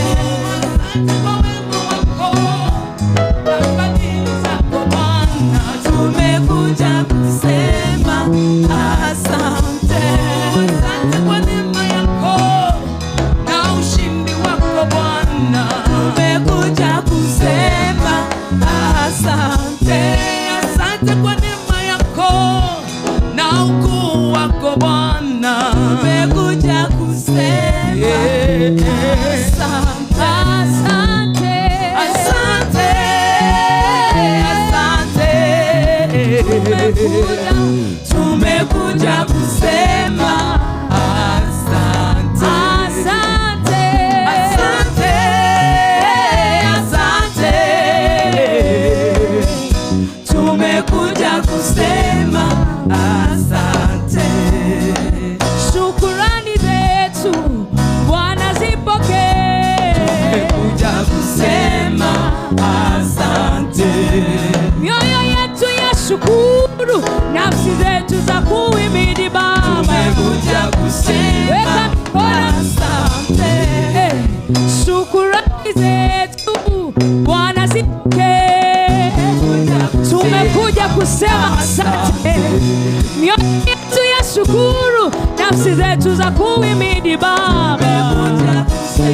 Everybody, asante. Asante. Asante. Tumekuja kusema asante. Asante. Asante. Tumekuja kusema asante. Oh yes, hallelujah. Thank you very much. Thank you very much. Naomba tafadhali kwa heshima tuweze kuketi. Lakini sasa hapa nyuma kuanzia hapo hamkuwa mnapeana asante. Tumekuja mnaonyesha nyuso zenye hazina furaha. Lakini pia vile vile tunashukuru kwa kuweza kumcelebrate daddy. Tunashukuru sana kwa kuweza kufika wote. Wakati huu tutaenda mbio sana kwa sababu tunataka kuzingatia muda. Uzuri si wakati wa maongezi, ni wakati tu wa kupeana, wa kutunuku. Na nitaomba nimwalike Apostle Peter Morwabe aweze kumwalika Bishop Moffat Kirioba aweze kuongoza kipindi hiki. Mimi naye nitakuwa hapa nyuma tukiweza kuendelea pamoja nanyi. Tafadhali Apostle.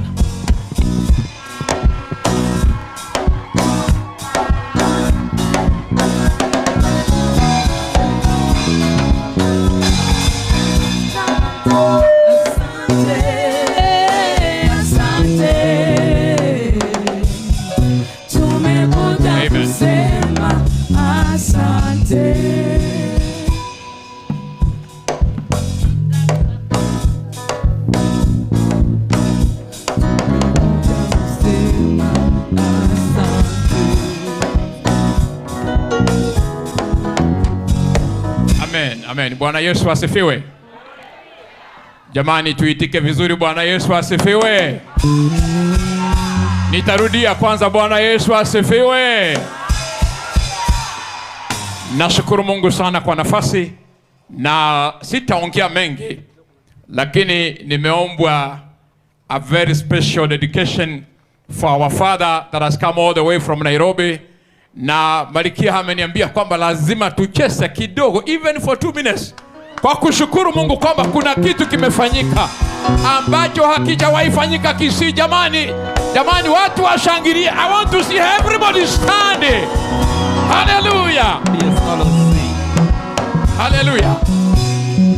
Huyu ni Mungu amefanya haya. It's God that has done this. Other Bishop Mambole amesema atasimama dance. I'm really way. I will be closer to you to see how you dance. I wish you could dance while seated. Thank you, because I've seen the first miracle. He has really stood here. Amen. Come on. Watu wacheze Mungu kidogo kwa shangwe na vigeregere. Yes. Kuna mtu mmoja naona hachezi hata kidogo, kwani?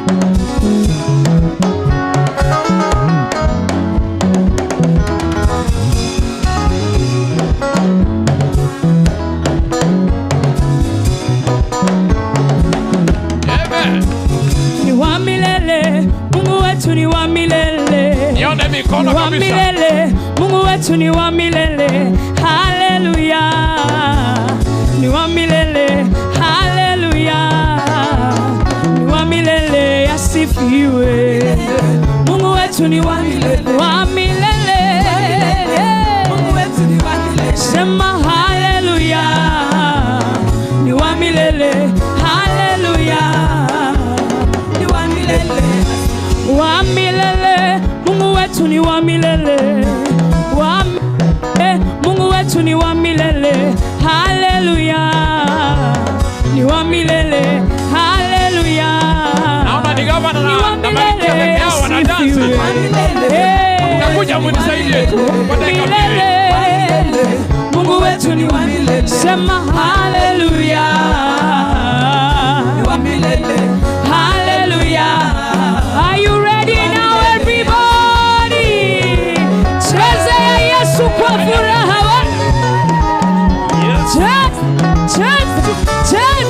Cheza. Wapigangwe na vigeregere. Yes. Nijasikia sioni mikono, shangwe na vigeregere. Tukicheza kwa matanga wanakomunini. Hapa tuko hai, shangwe na vigeregere.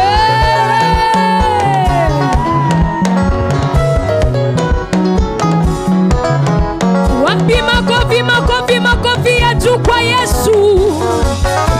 Haleluya.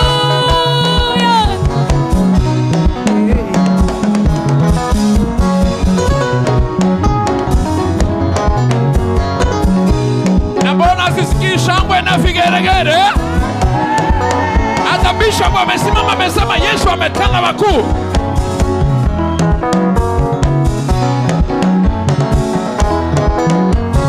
Celebrate Jesus. Celebrate Jesus. Celebrate Jesus, celebrate Jesus. Celebrate Jesus, celebrate Jesus. Celebrate Jesus, Celebrate Jesus, celebrate Jesus, celebrate Jesus. celebrate Jesus, celebrate Jesus. Shangilia Yesu, shangilia Yesu. Shangilia Yesu, shangilia Yesu. Ametenda makuu, makuu, ametenda makuu, makuu.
Hallelujah.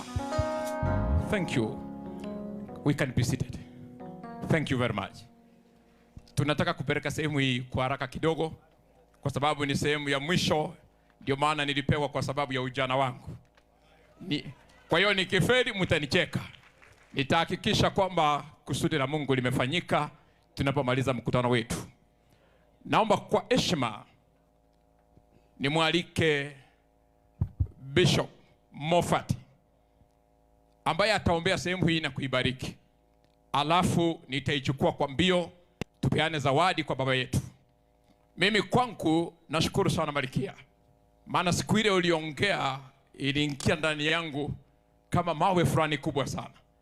Ndio maana nimekuwa nikikutafuta nikikwambia si tufanye haraka. Nashukuru sana Bishop Chichi kwa kuja. Tulingangana kutafuta kuhakikisha kwamba Daktari Jokayo amefika, lakini mapenzi ya Bwana yalifanyika. Kwa hiyo jina la Bwana liinuliwe. Kwa heshima kuu nione kwa mikono. Na wewe ukichoka usionyesha watu wengi kwamba umechoka. Evise mabu ya sokorosa. Emoti style gete bantu mbago kumanya na takora maiso emoti style gete. Haleluya. Linda bantu baka gatu ikorosa. Bwana Yesu asifiwe. Kwa hiyo nataka nimwalike kwa heshima.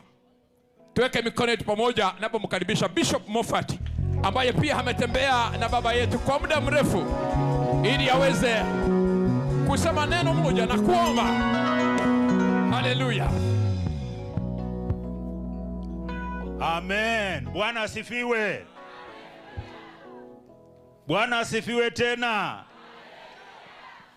Nilisema kidogo kwa wale wachungaji walikuwa hapa asubuhi, nikasema God has given this county a great opportunity to bring serious blessings in this land. It is not by accident. It is by God's divine. He is using a present Esther in the land, a lady who is a jewel and has heard from God very clearly with clear instruction. It is an honor, Her Excellency, to bring us here today to honor our father. To me, Bishop Wilson Mamboleo is an elder brother to me. And I know him for many years. I have known him from 1972. And we have some quarters. When we meet, my chairman, that's the name. So I am here today to give honor to my elder brother. But listen, I don't have a scripture in the Bible that says how much I will be blessed when I honor my elder brother. But there's a lot of scripture in the Bible that says you are seriously blessed when you honor your father. I said you honor your father. Hata kama baba yako ni mbaya kiasi gani, honor your father. Na uanze kurelease vitu. Mimi nataka niombe, na nikishaomba my elder brother, mimi nitatoa mbuzi 10 ya wewe kukula. Wacha tuombe. Let us pray as we open. Father, in the name of Jesus, we want to thank you for this land of Kisii.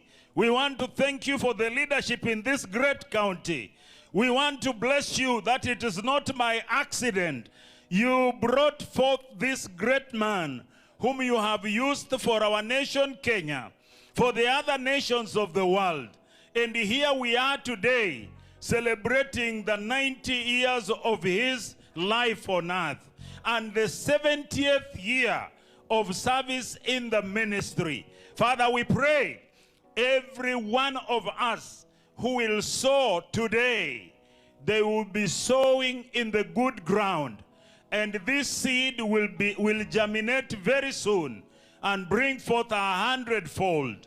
I pray that our people, our brothers and our sisters, our fellow ministers this day, they will stretch their faith and sow in the good ground, which is going to bring forth 100-fold.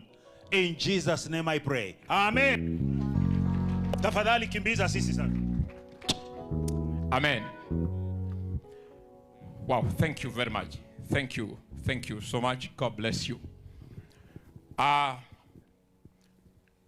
Ingependa kutoa tangazo moja tu kwamba kabla tumpatie Bishop Mamboleo zawadi zetu, ningependa kusema kwamba nimesikia kwamba ametuletea zawadi nyingi kwa njia ya vitabu.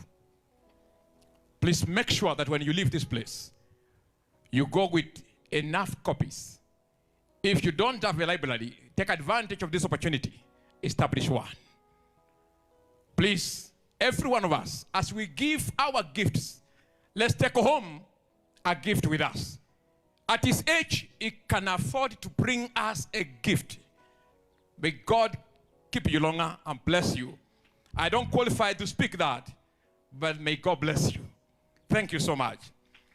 Na kwa heshima tu, tulikuwa tumekubaliana na kamati ambayo ilikuwa imeandaa kwamba cha kwanza ni kuhakikisha tumempatia askofu zawadi yetu ya kiti, na ambaye ataongoza hiyo ya kwanza kabisa ni askofu mkuu wetu, kiongozi wa jimbo hili, Askofu Nyanuga. Mimi kwa miaka yangu sikuelewa maana ya kiti, lakini aliniambia anafahamu. Those who are prayed, who are above 50, you understand. Those who are below 50, we don't understand. The moment we get to 50, we will understand. Amen. My professor aliyenifundisha miaka 25 iliyopita aliniambia kwamba every time I have an opportunity, I must chase a miracle and a blessing. So today, I have just witnessed a miracle that Bishop Mamboleo is able to stand for over 1 hour at 90. Na nimemwambia Mungu na mimi at 100 nisimame kama wewe kwa jina la Yesu. Yes, Mungu anisaidie sana. Amen. Bishop Nyanuga will make a brief remark on the meaning of what they have brought before you today. Amen. Tupatie Mungu makofi mazuri kabisa. Bwana ametenda mazuri. Naona muda nayo unatukimbisha. Ningependa kwa mfupi zaidi. Nashukuru baba yetu kwa ushuhuda ambao umetoa kwa ajili ya baba yetu Daktari Mamboleo. Mamboleo, tunakupenda na wewe ni baba yetu. Kama kanisa la Kisii leo tumeanza tukupatia kofia ambayo ishara yake ni kwamba you have the glory of life. The crown of life, the crown of glory ni yako na Mungu wa mbinguni akuinue sana. So unapokuja hapa tutakufarisha kofia hiyo. Na pili tuna walking stick ambayo ishara yake kwamba ni uongozi. Tunatarajia kwamba tupatie uongozi na ushauri mwema kutoka kwako. Tunatarajia ushauri na uongozi wako, vile ungetaka sisi tuende, tukitii uwepo na nguvu na Roho wa Mungu. Niliambiwa kwamba zamani sana, wakati baraza linalofanywa, watu wote wanakaa chini, ndio tunapata mtu anaitwa mwenye kiti anakaa. So hakuke kuwa na kiti ilikuwa ni moja tu, mwenye kiti ndiye angekaa. So tuna mwenye kiti mmoja tu leo ambao tunamheshimu, kiti cha heshima. Unaomtembelea mtu akikualika kwa kiti, hivi amekupatia heshima yako. Tunakupa heshima na kusii kwa jina la Yesu Kristo, mzee wetu Bishop Mobot akulete mbele ili tukalishe kiti hiki ili tuingie sehemu nyingine. Naomba anapoleto pole tumpatie makofi, anapoleto pole pole kwa hiki kiti. Pia Totu pia ni baba yetu wa county, baba yetu governor pia amchuni kutumletea hapa mbele ili achukue kiti chake hiki kama mzee wetu. Nisikia governor akisema kwamba atampatia pia ushauri, ngependa pia amshikishe kupokea kiti hiki. Pia watasaidiana kumwekea kofia na kupatia hiyo fimbo, ishara yetu ya kwamba ni mzee wetu.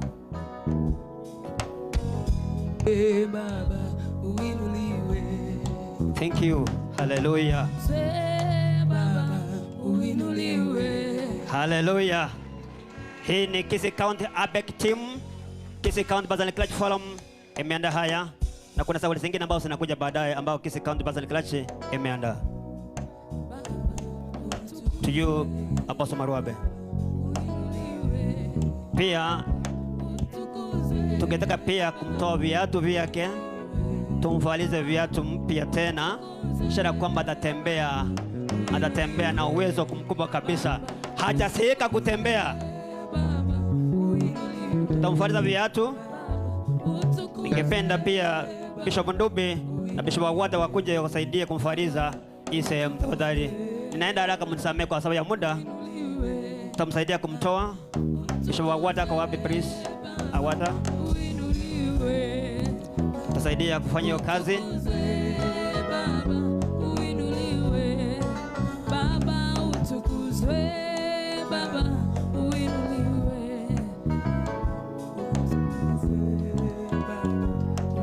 Na hii tunaomba kwamba at least kila sub county zetu tufanye hivi kuheshimu wale wazee tuko nao mpaka county level, na Mungu atatubariki sana.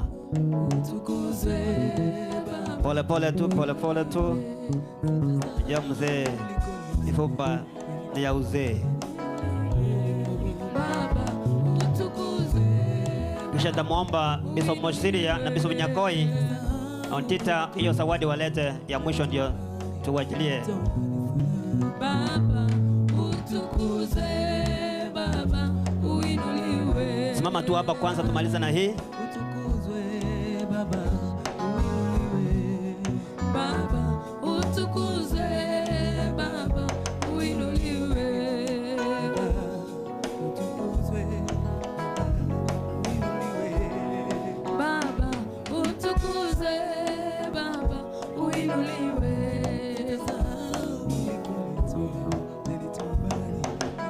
Mrs. Boke pia jiandae tafadhali mapema kabisa. Mrs. Boke ndio zawadi ambao ya mama.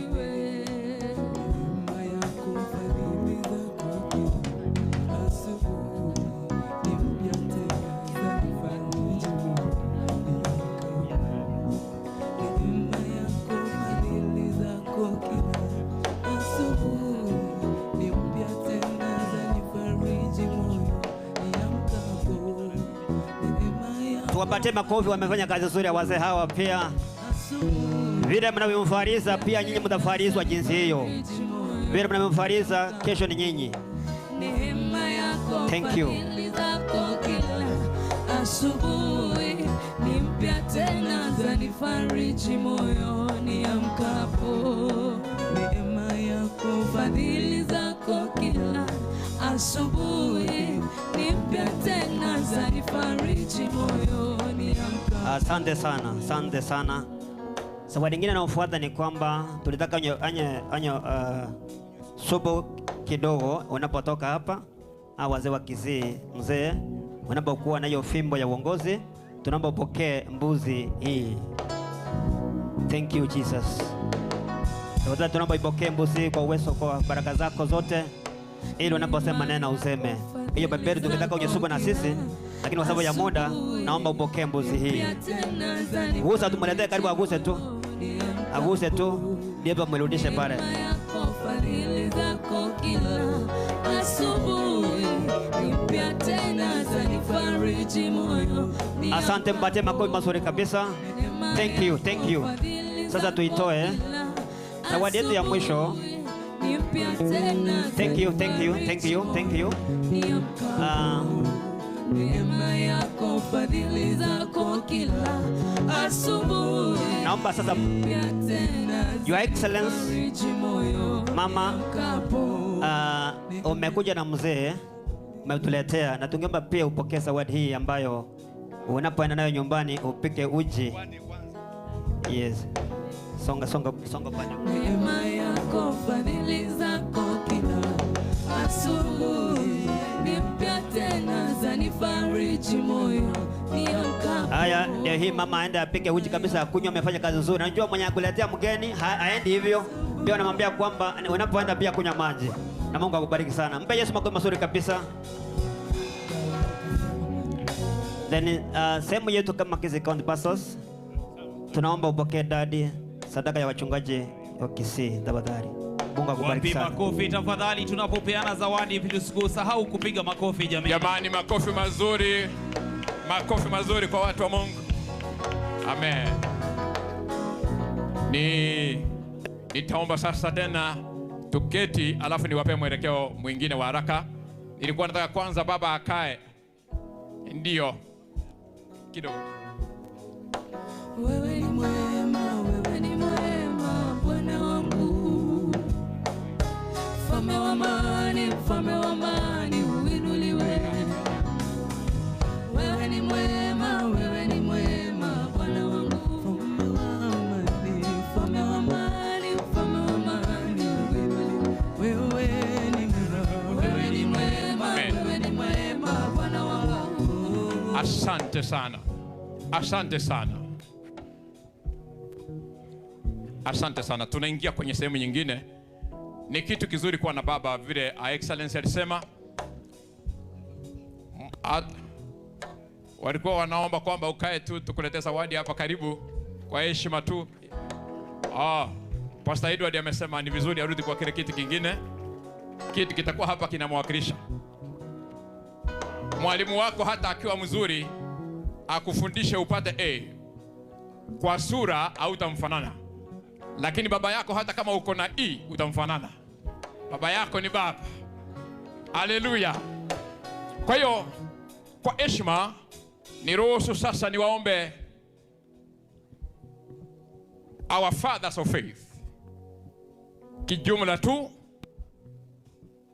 waweze kuwakilisha zawadi yao.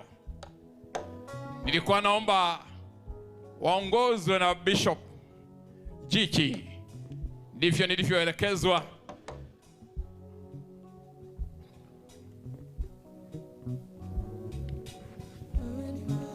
Fathers of the faith, enjoy. If you are a father of the faith, kina Nyakoi, wale mlionyeshwa hapa kina Ezekiel Ndubi, na mnajua people are watching us. We are live on television. We are alive internationally.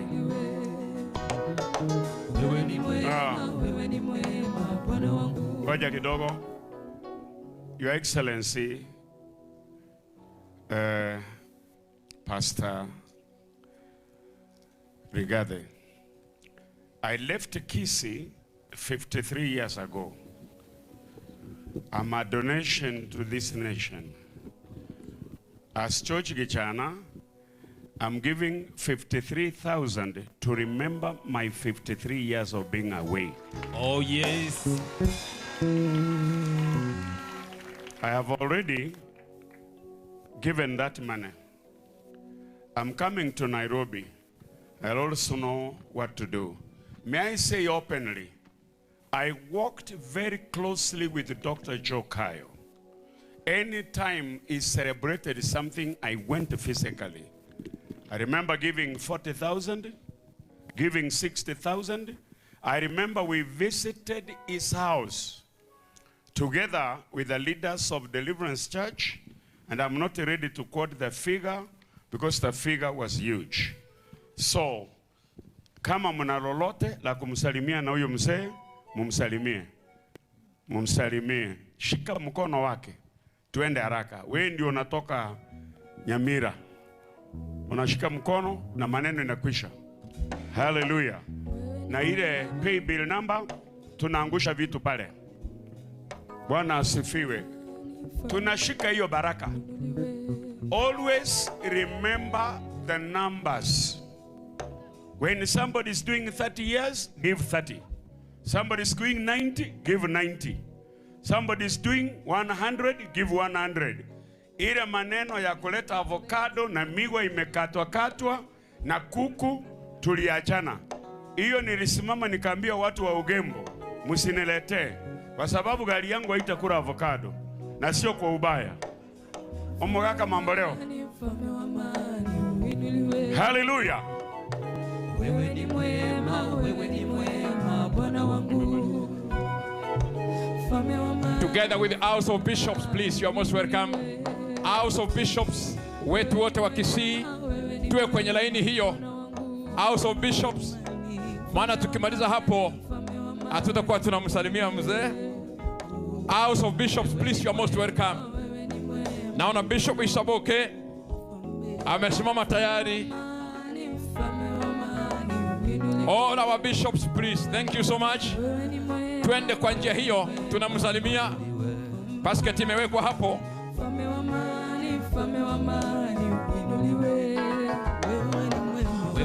Okay, please. Bishops, you can come online from here. Please, like this. Thank you. Thank you. Also, bishops.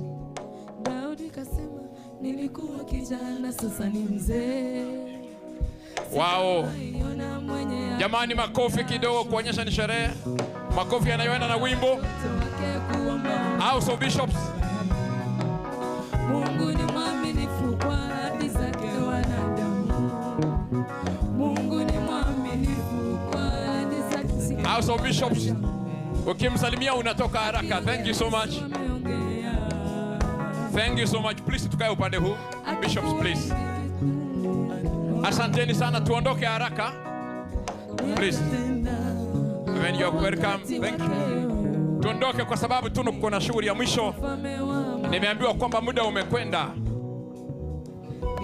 Pamoja na kwamba Pr.Dorcas is a pastor, but she is a government officer. Kwa hiyo time nayo tutalinda kidogo ili tuweze kuondoka hapa. Your Excellency, our Governor, asante.